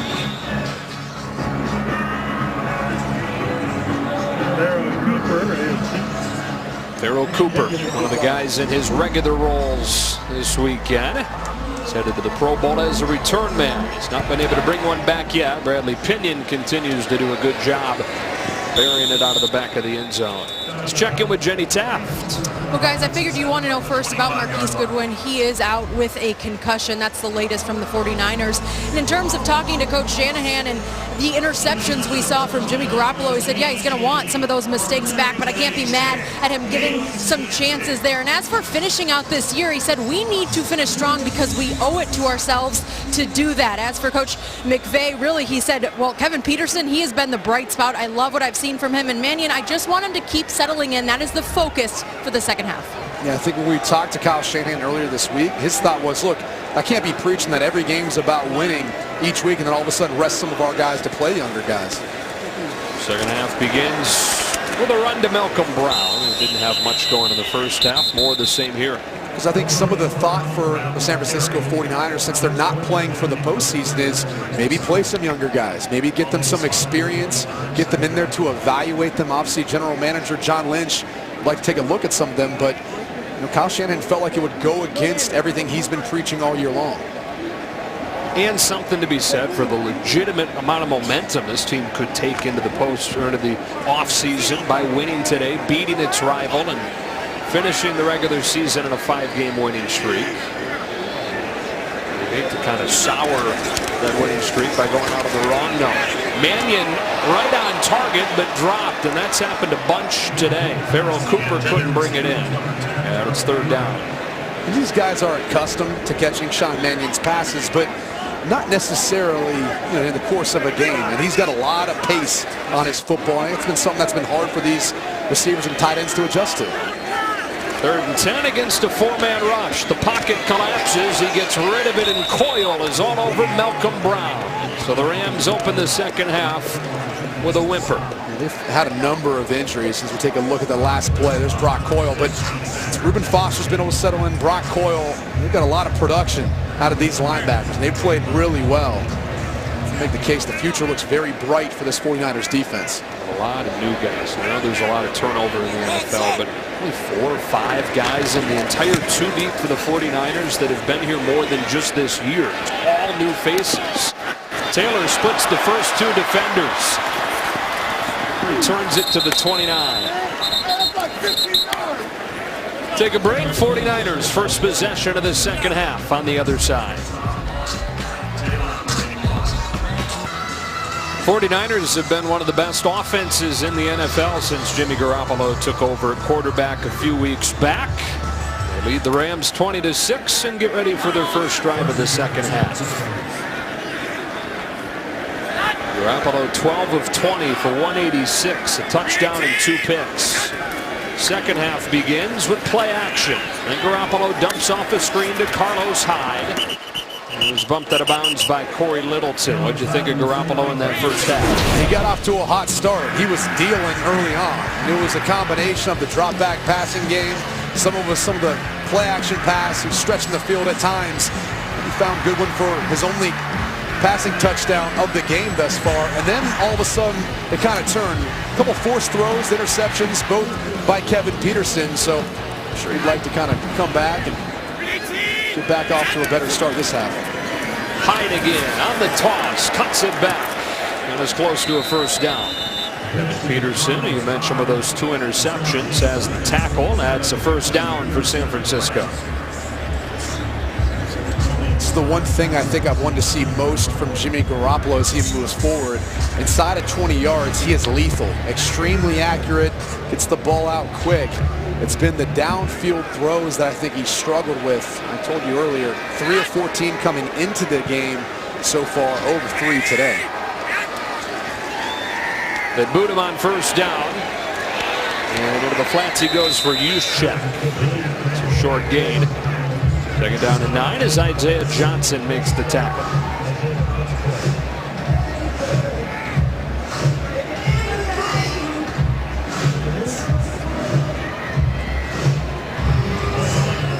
Talking to Jimmy Garoppolo, we talked about the process of calling the play, changing the verbiage, how hard that was for him. He would have to say part of the play in the huddle, and Shanahan would say the rest, and he'd say the rest. It's been a process. And Breida to the outside. It's leveled by Isaiah Johnson, third down. It can't be easy coming over midseason. Besides meeting a whole new group of guys, you're learning an entire new playbook. And it's a complicated offense. There's a lot put on your shoulders in Kyle Shanahan's system. Now, he had the same thing in New England, but again, only 2 games of starting experience. Talking about live game experience now. He started more just than this year for the 49ers in a system that he hasn't had an offseason to adjust to. A really time to develop chemistry with his wide receivers and tight ends. Looks at a 3rd and 5 here. They work from an empty set. Garoppolo over the middle. That's a first down, but then dropped. Incomplete. Kittle couldn't hang on. Kevin Peterson again involved, knocking it out of there, 4th down. A first-year player out of Oklahoma State. He's been phenomenal so far today. But again, watch Jimmy Garoppolo. He works that Hager to the right just to create enough space to fit the ball into Kittle. Kittle's really been the most reliable target for Garoppolo so far today, leading team receiving yards. And with Goodwin out, I'm sure they're going to rely on him moving forward. 100 yards in that first half of the rookie tight end. Rams coming after it. Union gets it off. Earl Cooper on the move. Makes the catch of the 20 with a flag down. Turns it for 11 yards, but there is a flag.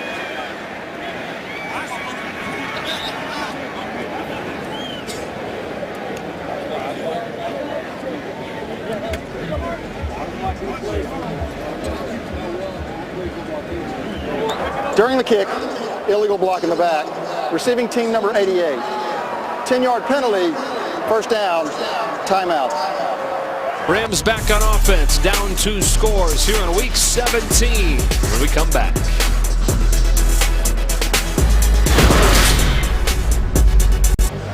Happy New Year. Here in Los Angeles, 49ers in front of the Rams 20-6. Joe Davis, Brady Quinn, and Jenny Taft.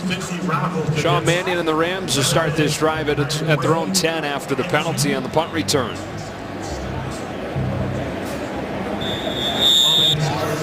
The biggest thing right now is just get off to a good start for Sean Mannion. Try to build off the momentum you had before half. And a long completion to Mike Thomas to set up the field goal. Not a whole lot else. And this play's blown up from the start. Earl Mitchell got through there along with Sheldon Day. And Malcolm Brown lost a few. Earl Mitchell, the first free agent acquisition this offseason by general manager John Lynch, and they bring in the 8-year vet to provide just that disruption in the backfield. Guys still playing at a really high level, but also that veteran leadership in the locker room with such a young team, and especially up front. Flag flies. Buckner, Thomas, and Eric Armstead before the False injury. start. Offense number 14. Half minutes to go. 2nd down. Moving back inside the 5. a little too much when you're in shotgun trying to beat the defense off sides. It's typically when you get called for it as a quarterback. Pretty rare to see that called too often. Like sometimes when you're more of a star player, star quarterback in this league, they kind of let that slide.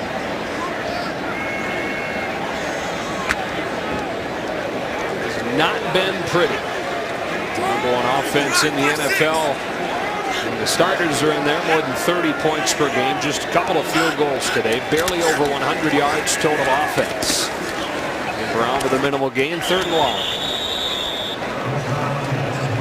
He talks about the difference between this Rams team a year ago and where they're at now. And a lot of it's the growth of Jared Goff. But I think when you think about it too, and you look at the bigger picture, you know, what they gained in offensive coordinator Matt LaFleur, who's kind of come in and taken over, and I think been able to instill a lot of confidence in Jared Goff after a rough year last year.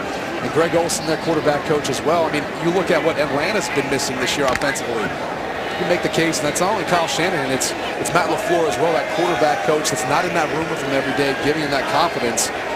Played to the Rams' benefit. On 3rd and 12, Mannion back to throw.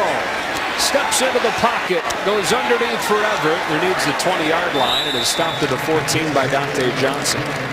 The uninspiring stuff from this Rams offense this afternoon, and the punt team comes out again. At that point, in 3rd and long, I mean, you just want to add yards onto the punt, make sure you don't turn the football over, put your defense in a bad position. So it really wasn't much there. San Francisco was playing very soft zone coverage. Wise decision by Mannion. So he added 1 more yardage to this punt by Johnny Hekker, has been phenomenal this year. An injured 49er, it's Dante Johnson. Had a good year at corner for him. Leads the team in tackles. How about that? How many times do you hear about that? That was not. And you look at the other corner, a rookie in Ahkello Witherspoon, talking to defensive coordinator Salah. I mean, one of the things he mentioned was just when you come into the league, everyone thinks it's about coverage. So a lot of these guys are accustomed to coverage downfield. In the passing game, it's teaching them how to tackle in the running game, teaching them how to come up and make those plays. And Dante Johnson has done that this year for the 49ers. You also wonder if the tackle totals are somewhat of a reflection of how many balls are completed on him. It's part of it. Yeah. Good to see him to his feet. The way this defense is aligned, though, a lot of teams try to get to the edges. Talk about crack replacing. A lot of those, some of those outside zone plays or wide zone plays. Take a look at the defensive coordinator, Robert Saleh. He said that was one thing he needed to help improve upon with Ahkello Witherspoon, was his ability to come up and make some of those tackles and learning how to tackle with the proper technique. Trying to put some bulk on him as well. Very stringy guy, the Colorado rookie. Johnny Hekker punts it away, and Trent Taylor waits on it back at the 36. And there's Kevin Peterson again, all over the place today for the Rams. One of the lone bright spots for LA.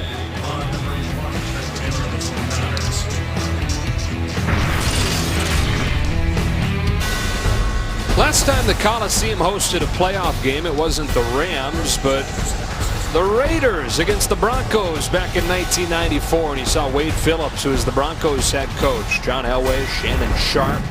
The Broncos, they were no match for the Raiders, 42-24 in that game. And of course, Wade Davis, the defensive coordinator with these Rams. 49ers beginning the drive against his unit from the 40, and Matt Breida hitting the hole hard, slipping an arm tackle and getting close to a first down. But what a nice steadying force for Sean McVay to have on his staff as a young head coach in his first year as a head coach, a 40-year veteran like Wade Phillips. Yeah, he really doesn't have to worry about the defense very much. As a head coach, so many different things you have to worry about, but not when Wade Phillips is on that side of the football. Morgan Fox with a stop on Breida, second down. There was a conversation about, changing from a 4-3 to what Wade Phillips does as a 3-4, and that's more personnel driven. And really, when you look at what the Rams do, they play a lot of 4 down front, so it wasn't that big of an adjustment. I think that's been a little bit overblown this year. This will be the 8th consecutive coaching job for Wade Phillips, where his team has gone to the playoffs in his first year with that team. That's incredible. Garoppolo with time and an open man, but he undershoots Louis Murphy. There you go, downfield throw where he's a little bit off the mark, a lot of it off the mark. Yeah, I think he's just struggled a little bit, kind of finding your timing and rhythm with that. You don't see a ton of these 7-step play-action passes with the New England offense. Now all of a sudden you're asked to do that. It's a little bit different as far as some of the timing to it, and we're going to be placing that football. But again, an off-season to work on all this sort of stuff. Jimmy Garoppolo is going to be just fine, even though it doesn't look so good right now. 3rd and 10 from midfield.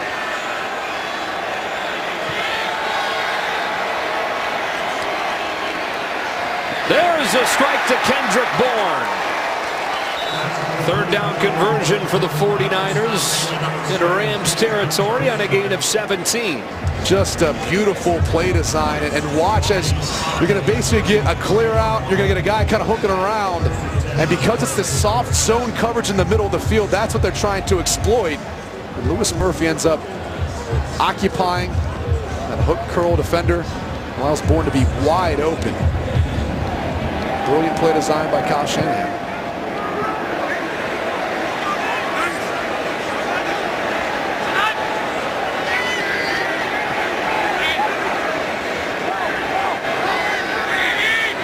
A lot of empty for the 49ers with Garoppolo at quarterback the last few weeks. That throw is too high for Kittle, who is defended by Bryce Hager. We check in with Kurt Menefee for a game break. Well, you guys know the story. Seattle can't get into the playoffs if they don't beat Arizona. They've been down just about all day.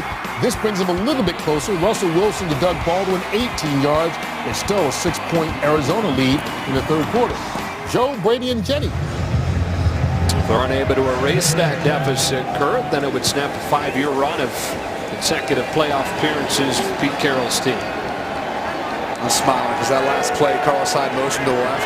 Kyle Shanahan was waving him, telling him to go to the other side of the field. So on 2nd down, Garoppolo throwing the corner out, and it's a perfect strike for Selleck. Garrett Selleck inside the 10 on a 29-yard reception. It's just a 2-man route, really, between Breida, who's going to kind of occupy the flat, then the corner route. by Selleck. And Jimmy Garoppolo puts this right on the money. Up high, away from the defender, not allowing Littleton to get a hand on the football. First down and goal. Here comes Hyde, cutting to the outside. Carlos Hyde, he's in. Second touchdown of the day for Hyde.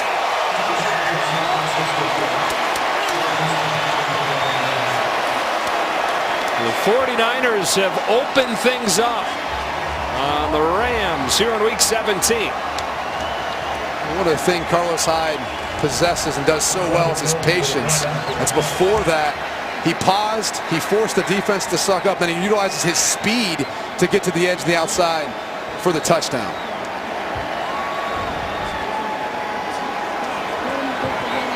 Two games against the Rams this year, 2 touchdowns in each of them.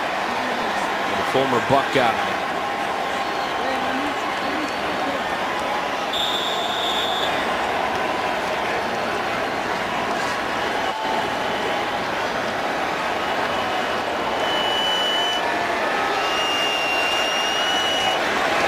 Extra point from Gold is there. All 49ers today on their way to a 5th consecutive win against their rivals, 27-6. Couple of touchdowns today for Carlos Hyde, and the 49ers rolling the Rams 27-6, taking advantage of a depleted lineup on both sides with all those starters resting. Sean McVay getting his team physically ready for the postseason. Talked about Carlos Hyde's contract situation coming up after this week. Really, Kyle Shanahan talked about, and they're going to start talking to some of those guys who are up about what their intentions are as they move into free agency. Carlos Hyde said, with what we're building right now, Jimmy Garoppolo, I want to stay in that backfield. I think he said they're going to the Super Bowl, were his words. 2018, yeah. That's a touchback. When you combine the most provocative man in sports with the most interesting man in sports, you get opinion that cuts through the hype. Speak for yourself. Colin Cowherd and Jason Whitlock. Weekdays at 5 Eastern on FS1. I thought you carried both those titles, provocative and interesting. Yes, yeah. That's not you? No. Okay. No. Okay, it is. I just share it with them. They don't know about those grilling skills. Oh, that's provocative for sure. Beef ribs up in here. My gosh. First and 10 from the 25.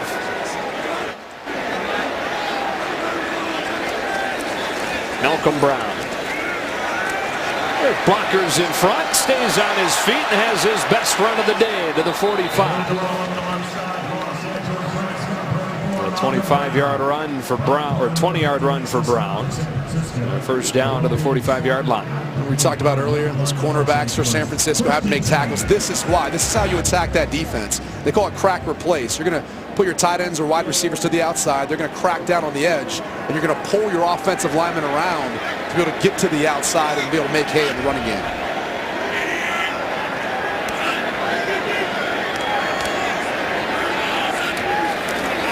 They go back to Brown. And another solid run. Eli Harold stops him, but not before 5. Had a good career in Texas, although went undrafted. Signed to the Rams practice squad a couple of years ago, mostly spot duty behind Todd Gurley. He's been putting together that MVP caliber year. You look at Malcolm Brown's situation. He's going to be a restricted free agent. So the Rams have the opportunity to tender him, put a tag on him of some degree. Most likely will be back with the team next year. There'll be dose of him here. He's finally started to get loose on the ground. He's got it out for another first down. 30 yards on 3 carries to open this drive.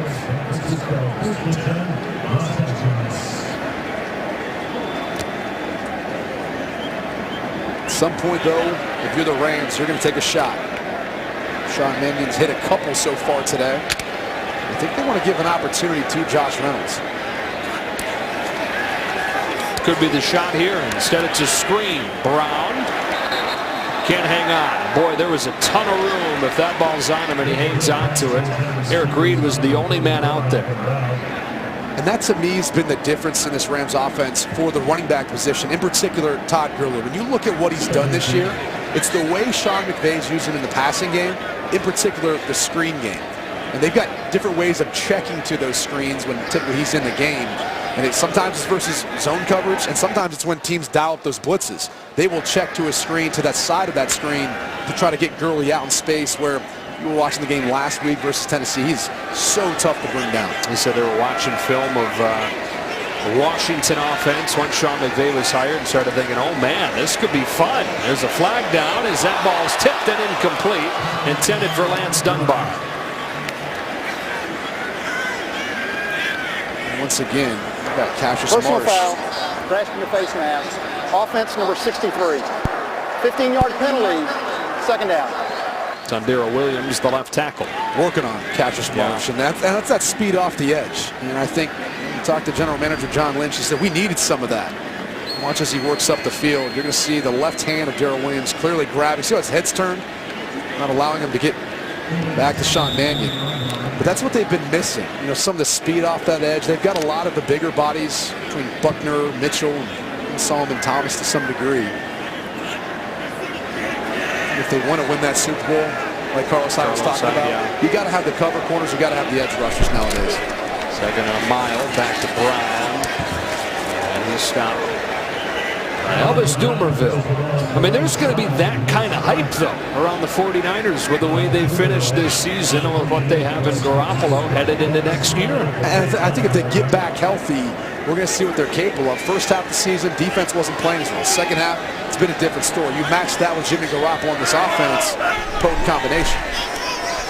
On third and long, Mannion goes underneath to Gerald Everett. And Everett lost the football. Squirts all the way to the 46. We'll see who's got it. Brock Coyle forced it out of there. And the 49ers recover it.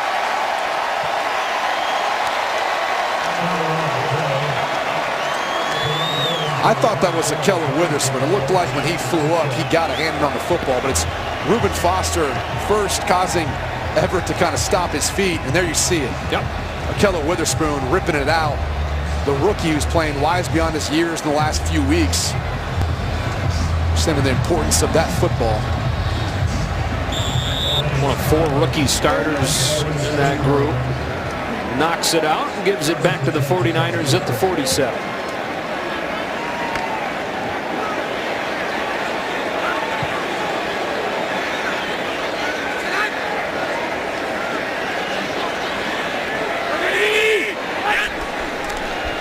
First down throw for Garoppolo. Juszczyk open out of the backfield. That's a first down. He was wide open in the flat. That's blown coverage. Someone's part there on that side of the field for the Rams. No one responsible for him. No one really in the vicinity. We're talking about the hype that will be surrounding the 49ers going into next year. Let's not forget that the Rams are the division champs. How about the hype surrounding this rivalry going into the future? A lot of fun in 2018 and beyond with so many young pieces on both sides. Breida's got it and has 7 yards. You're right. There's a lot to look forward to, I think, if you're a Rams and 49ers fans as far as this rivalry moving forward. And look, the Seattle Seahawks are still going to be in the mix, although there's some speculation out there of what could happen this offseason. Pete Carroll's still around, and they've got some cap situations where they might have to move on from some players and whether or not that window is closing. And in Arizona, they've got to figure out what's going to happen with Bruce Arians and who's going to be the guy to come behind Carson Palmer. Breida again.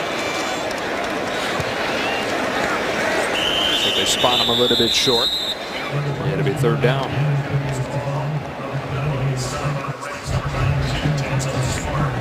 Breida from Georgia Southern. Graduated early from there after a great career just so he could get ready for the combine, and then wasn't invited to the combine. Had to do his own workouts. Undrafted. Has found a home with the 49ers and shown what he can do here down the stretch. Very productive player at Georgia Southern. And sometimes you wonder when you play at a lower level if that will translate. It has so far for Matt Breida. Hyde comes back in on 3rd and 1 and takes it for a first down and then some. Carlos Hyde Hyde down the sideline, inside the 15. Pushed out by Cody Davis after a run of 16 yards. And this is just not a good angle by Isaiah Johnson, number 27. He's on the left side of your screen right there.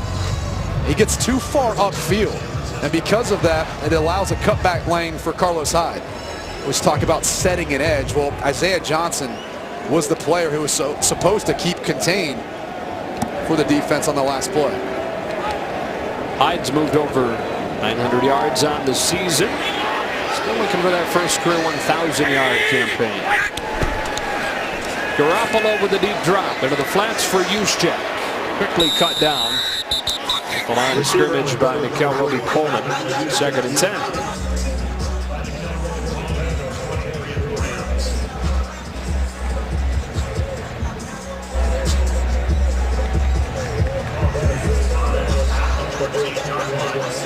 Closing seconds of this third quarter. During the last break, some of the special teams members for the 49ers were waving their hands, getting the 49ers faithful excited, and it became clear how many 49ers fans there are in here.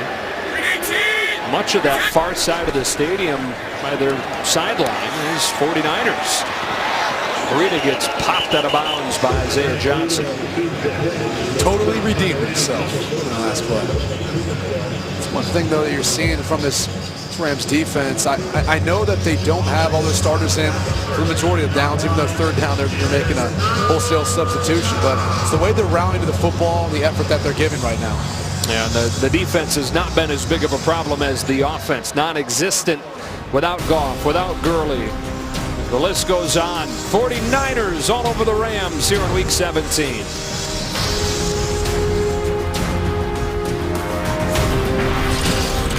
Out of the 4th in Los Angeles, Joe Davis, Brady Quinn, Jenny Taft, all 49ers on the move again. And started this 4th quarter with a 3rd inning. George Kittle's been the guy. Let's see if they go to him. Instead, wide open in the end zone for a touchdown is Aldrick Robinson.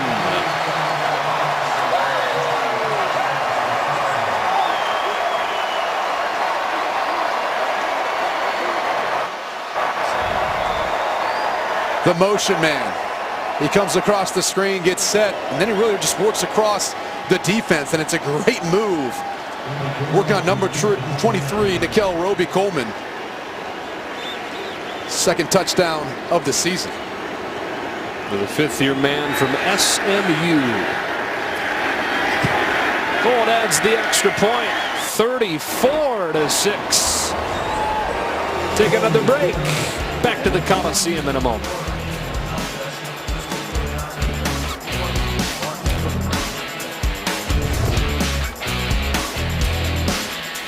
That 0-9 start feels like a long time ago for the 49ers to win their 5th in a row. They're 6 out of their last 7.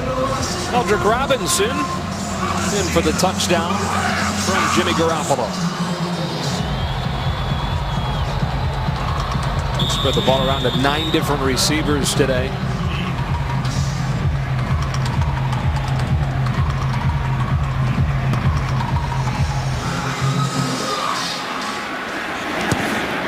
Pinion slips and falls as he kicks that.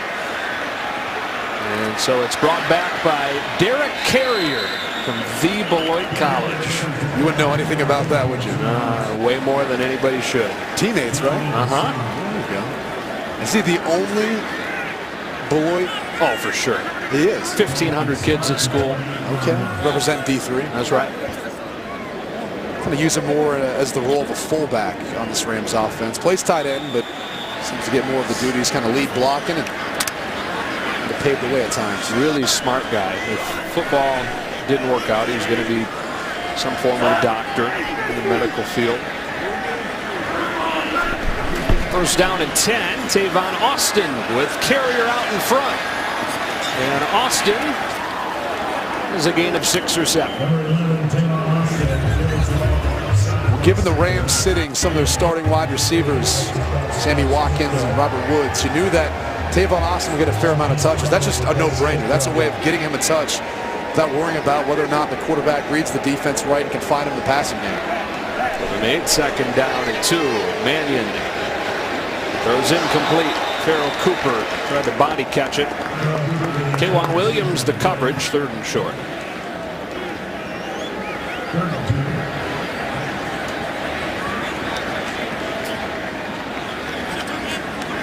And you know, it's frustrating for Rams fans to watch this today, but if Todd Gurley were to play or Jared Goff were to play and they got hurt, yeah, it'd be unforgivable. Yeah. I mean, you would be complaining about the fact that they were playing in the first place. So this is the safe way to go, because all that matters is what happens next week here in the Coliseum.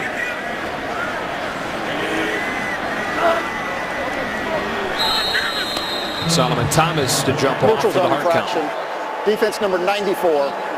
5-yard penalty.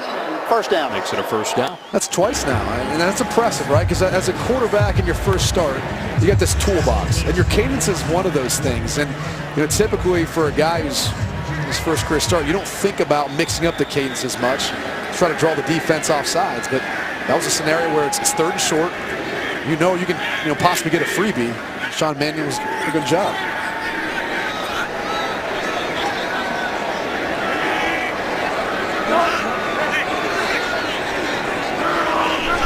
First down from the 41. A toss for Lance Dunbar.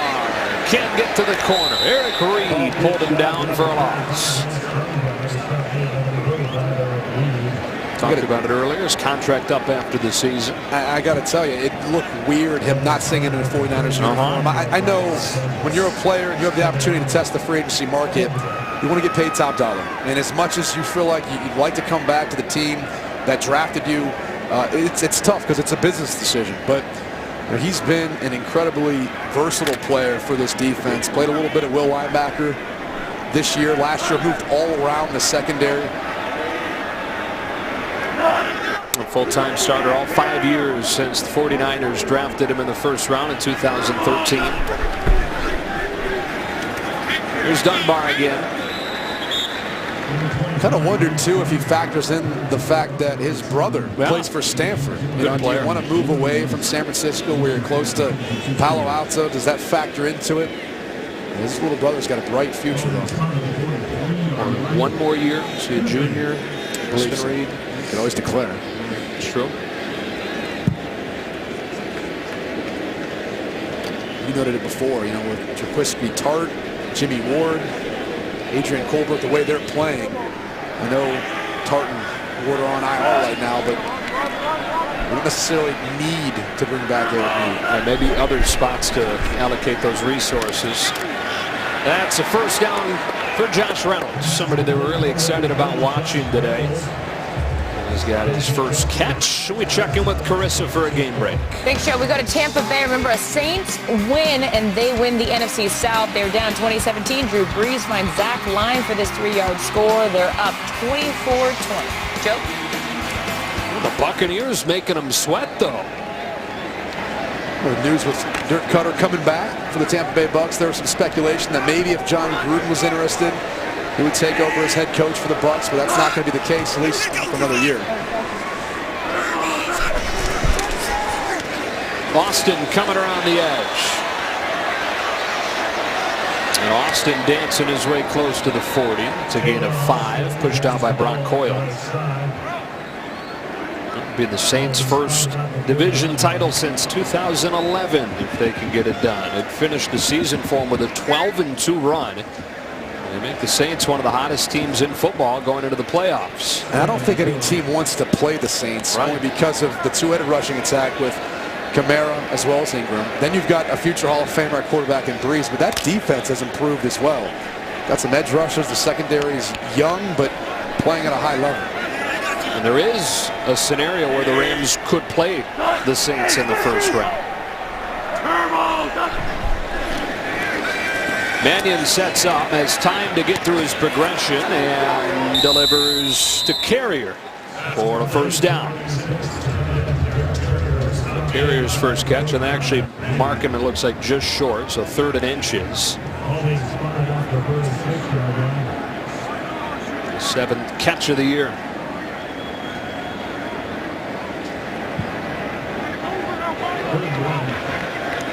Going to be trying to give the Beloit guy the first down. They didn't have it. Not showing him any love.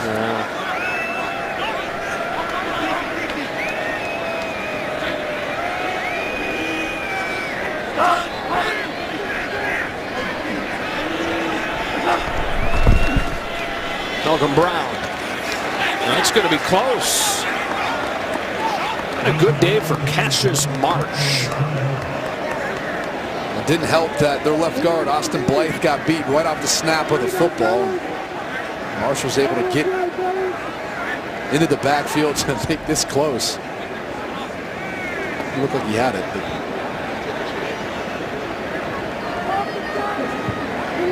spot him short, 4th down and inches.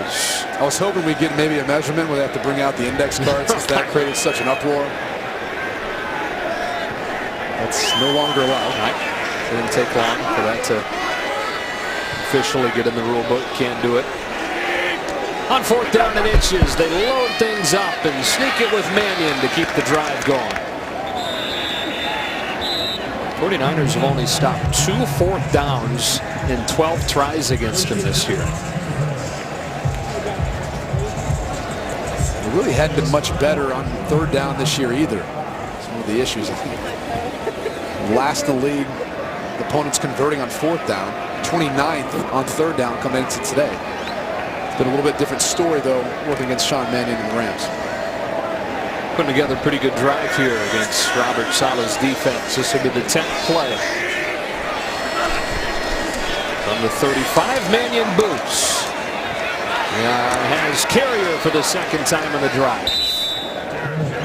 Got to start taking some more shots though. That's where Mannion excels, and not going to be able to win this ball game, but make it look respectable as we got a couple San Francisco 49ers down on the field, and it looks like one is Reuben Foster. Reuben Foster and K'Wan Williams. We're going to take a break as they take a look.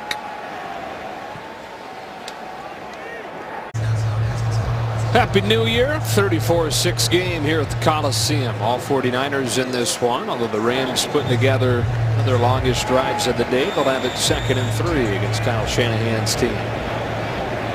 Reuben Foster did get up, walked off the field. Some assistants being checked out in their medical tent. Good sign though. He's dealt with injuries all season in his rookie season. Still found a way to be productive. We get it to Austin. Breaks out of Reed's tackle and gets a 1st down. I got to tell you, I love that play.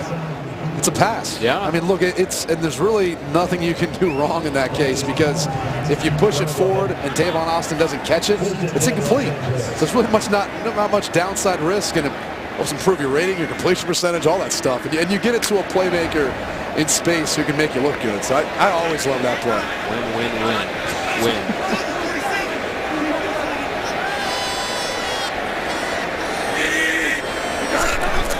Back to Tavon Austin. Bubbles it to the outside. And steps out inside the 15.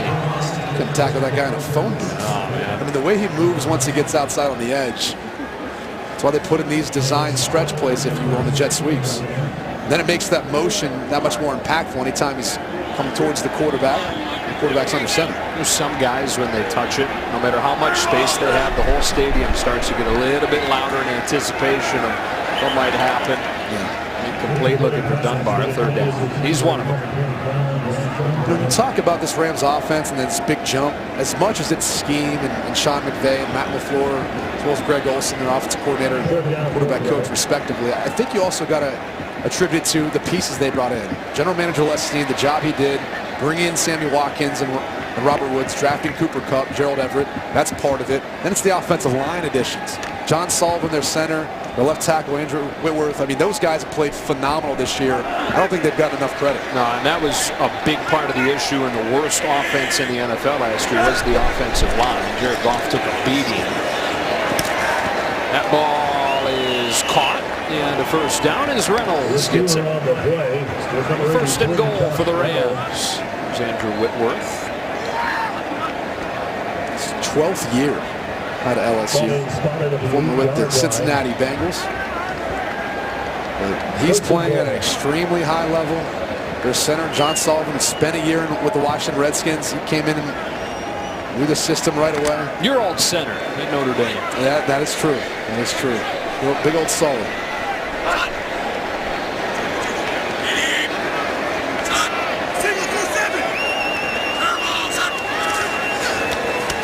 Lance Dunbar finds an opening for a touchdown. His first of the season.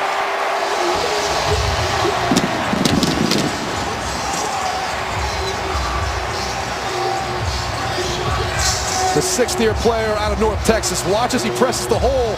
He finds a little cutback back lane. This is all about patience and vision. See right there? Finds his way through, and credit the backside blocking. Gerald Everett doing a good job helping to cut off Cassius Marsh from being able to make a play on Dunbar. He said it's his first touchdown this year. It's his second in his career. Largely a special teams player. His first 5 years coming in Dallas. A special moment for him. Getting an NFL touchdown. Only 2 seconds to snap it here, and they do. Sam Ficken knocks through the extra point. Rams in the end zone for the first time today. It's Lance Dunbar capping off a long Los Angeles drive.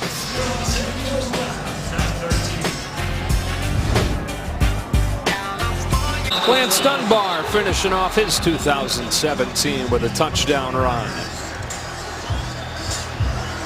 It's got to feel good, right? New Year's Eve day. Love it. We got big plans tonight.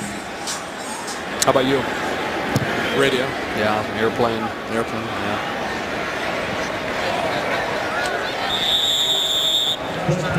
Oh, touchback. Here comes Jimmy Garoppolo again. Some good, some bad today, but bottom line is he's going to move to 7-0 as an NFL starter.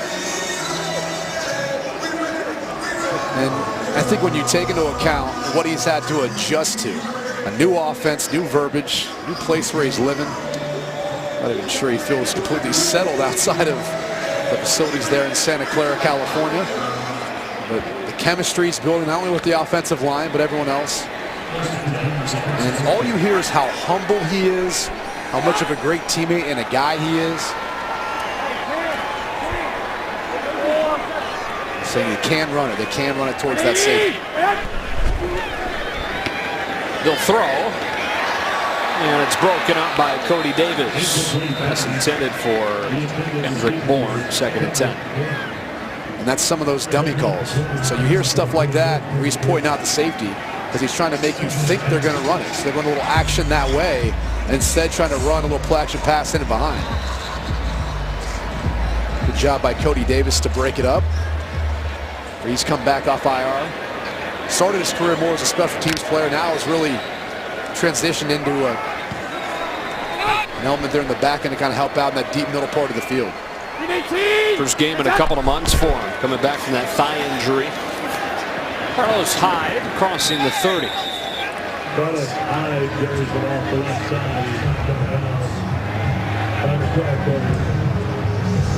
side. Talked earlier about Jimmy Garoppolo's mechanics. He's got about as quick of a release as you will find in a quarterback in the NFL. And it didn't come easily.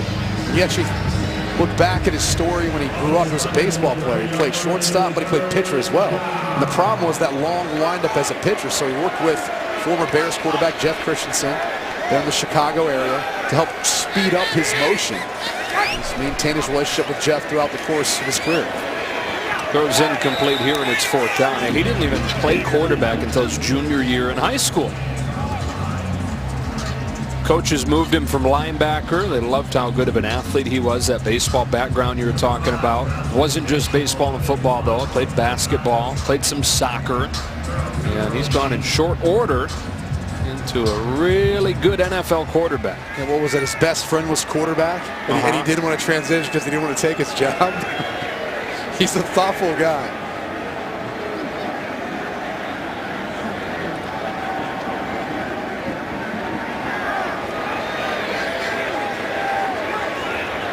Pinion to punt.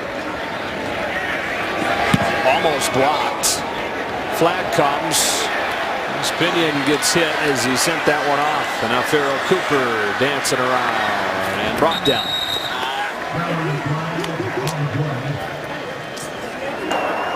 Running into the kicker, defense. 5-yard penalty, automatic first down. Automatic first down on the running into the punter here. It's going to be on the rookie, Gerald Everett, number 81. He's probably going to try to plead the case that Got blocked into it, but clearly he just kind of lost his footing and fell into him on his own account. A tough afternoon for Everett across the board. A few drops. And now this keeps this drive going with 5:35 to go, and the 49ers firmly in control. You just saw the disappointed look from head coach Sean McVay. I know he's not starting his starters, but he kept some guys dressed just so they could play at certain points in this game. Believe me, he wants to win this game. Yeah. I mean, him and Kyle Shanahan go back to the time with the Washington Redskins. And a little bit of that rivalry, too, just between coaching staffs. First down run for Hyde. A lot going on across the NFL today. And Carissa's got an update on one of those games. I know, you guys sick of my voice yet? Here you go. Seahawks down 17-23 when Russell Wilson finds Doug Baldwin with an incredible catch. They're up 24-23. Seattle still needs an Atlanta loss to extend their season. Atlanta winning right now against the Panthers. Joe? So the Seahawks back from the dead in that one. Taking a 1-point lead late. Potential opponent for the Rams if things shake out a certain way. There's Hyde. High stepping outside and brought down by Cameron Lynch. Yeah, it's crazy. We got like an hour left in the NFL regular season, and there's still quite a bit up in the air as far as seeding and who's going to play who. Yeah, I think people had some of those conspiracy theories about what the Rams were attempting to do by sitting some of their starters. It wasn't just about rest. They thought maybe, all right, maybe they want to position themselves as a 4 seed. Maybe they felt like there was a better chance then of playing Philly, who's the #1 overall seed in the NFC playoff picture, instead of Minnesota, given how that game went in the past and the fact that you'd be facing the Eagles team that still looks good with Nick Foles, but it's not Carson Wentz. And you kind of alluded to that earlier. Yeah, November 19th, Minnesota beat the Rams 24-7. Wide open is Matt Breida. Blown coverage from the Rams, and Breida takes advantage. Streaking down the sideline for 35. I mean, this is just a brilliant play design. So he's going to go here in motion, and you're going to see the vision of Jimmy Garoppolo kind of look this way, and then it's really Breida who's going to sneak out into the flat with no one on him. Some of that rivalry between Sean McVay and Kyle Shanahan. I'm sure Kyle had that one just waiting to rip in this matchup.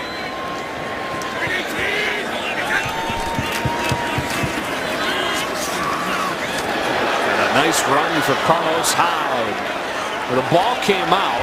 It was ripped out of there by Bryce Hager. Let's see if they say he got it out in time, and he did. Bryce Hager rips it away from Hyde, and the Rams take over.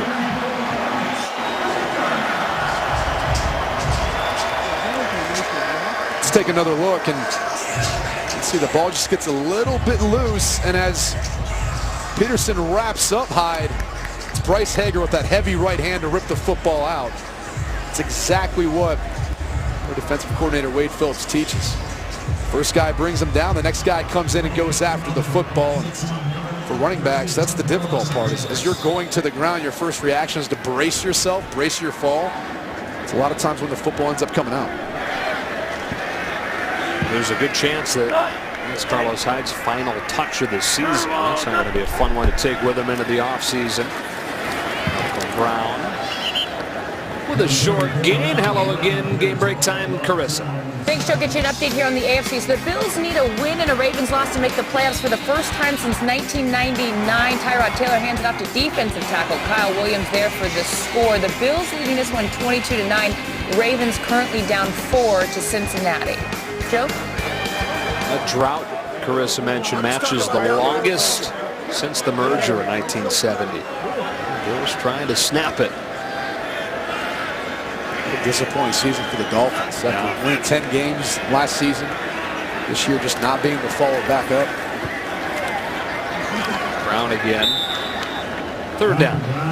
They don't have Ryan Tannehill as the quarterback, but a lot of hope was put in Jay Cutler's shoulders, and that just didn't work out.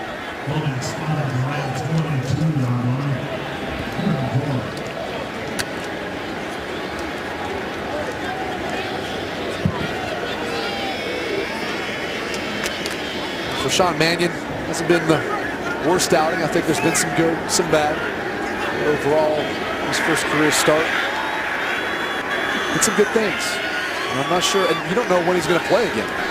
That's the biggest thing. Gets sacked here. Had no chance. Elvis Dumervil is the first man there. A veteran that was brought to San Francisco to do just that. Sean Mannion's been under duress all day from Cassius Marsh. Now it's Elvis Dumervil. This defensive front for the 49ers has really gotten after the second string unit for the LA Rams. But going back to Mannion. Still been a warning. Yeah.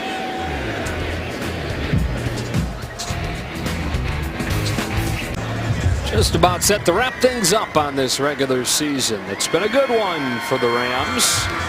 Different story today, but with a different cast. Snapping a long playoff drop. They still have the title. Still have the NFC West title. First one since 2003. Jared Goff and company will be back next week as they get the playoffs going here at the Coliseum. Johnny Hekker. 49ers bringing it up 34-13. Fair catch taken. Back in 30 seconds after this message from Lowe's. You've got to give Carlos Hyde another carry. Make sure they did and finish his season and perhaps his 49ers tenure with a fumble. For 6 yards. Let's Hyde on this side. On the other side, the running back all year has been Todd Gurley, who we didn't see today, was inactive. It's all part of the plan and fresh for the playoffs. But a legitimate MVP case for this guy. There's no doubt about it. And I think there was maybe some hesitation in his mind about not playing this week. I think he wanted to make another case for himself, but it's hard to follow up what he did last week. What, 276 total scrimmage yards, and I think that was head coach Sean McVay's selling point to sitting him out as out with the bench. You can't get much better than that. That was a great closing statement when you're talking MVP. Gurley's fired up for the Rose Bowl tomorrow. There's Georgia Bulldogs in the college football playoff, not too far from here at the Coliseum. We asked him if he was going to find a way, what the schedule was going to be like in playoff preparation, and he said something like, "Not my problem. I'm going to watch my Bulldogs." What a season for him.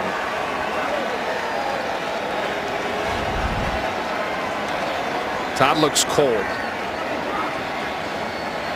Unseasonably cool right now, dipping down into the high 50s. Fox's football coverage doesn't end when the games are over. Stick around for the OT. Kurt, Terry, Howie, Michael, and Jimmy bring you expert analysis, extended highlights, exclusive interviews. America's #1 post-game show, the OT, sponsored by Lowe's, coming up in just a moment. 49ers finish off the regular season with a 5-game winning streak and winning 6 of their last 7.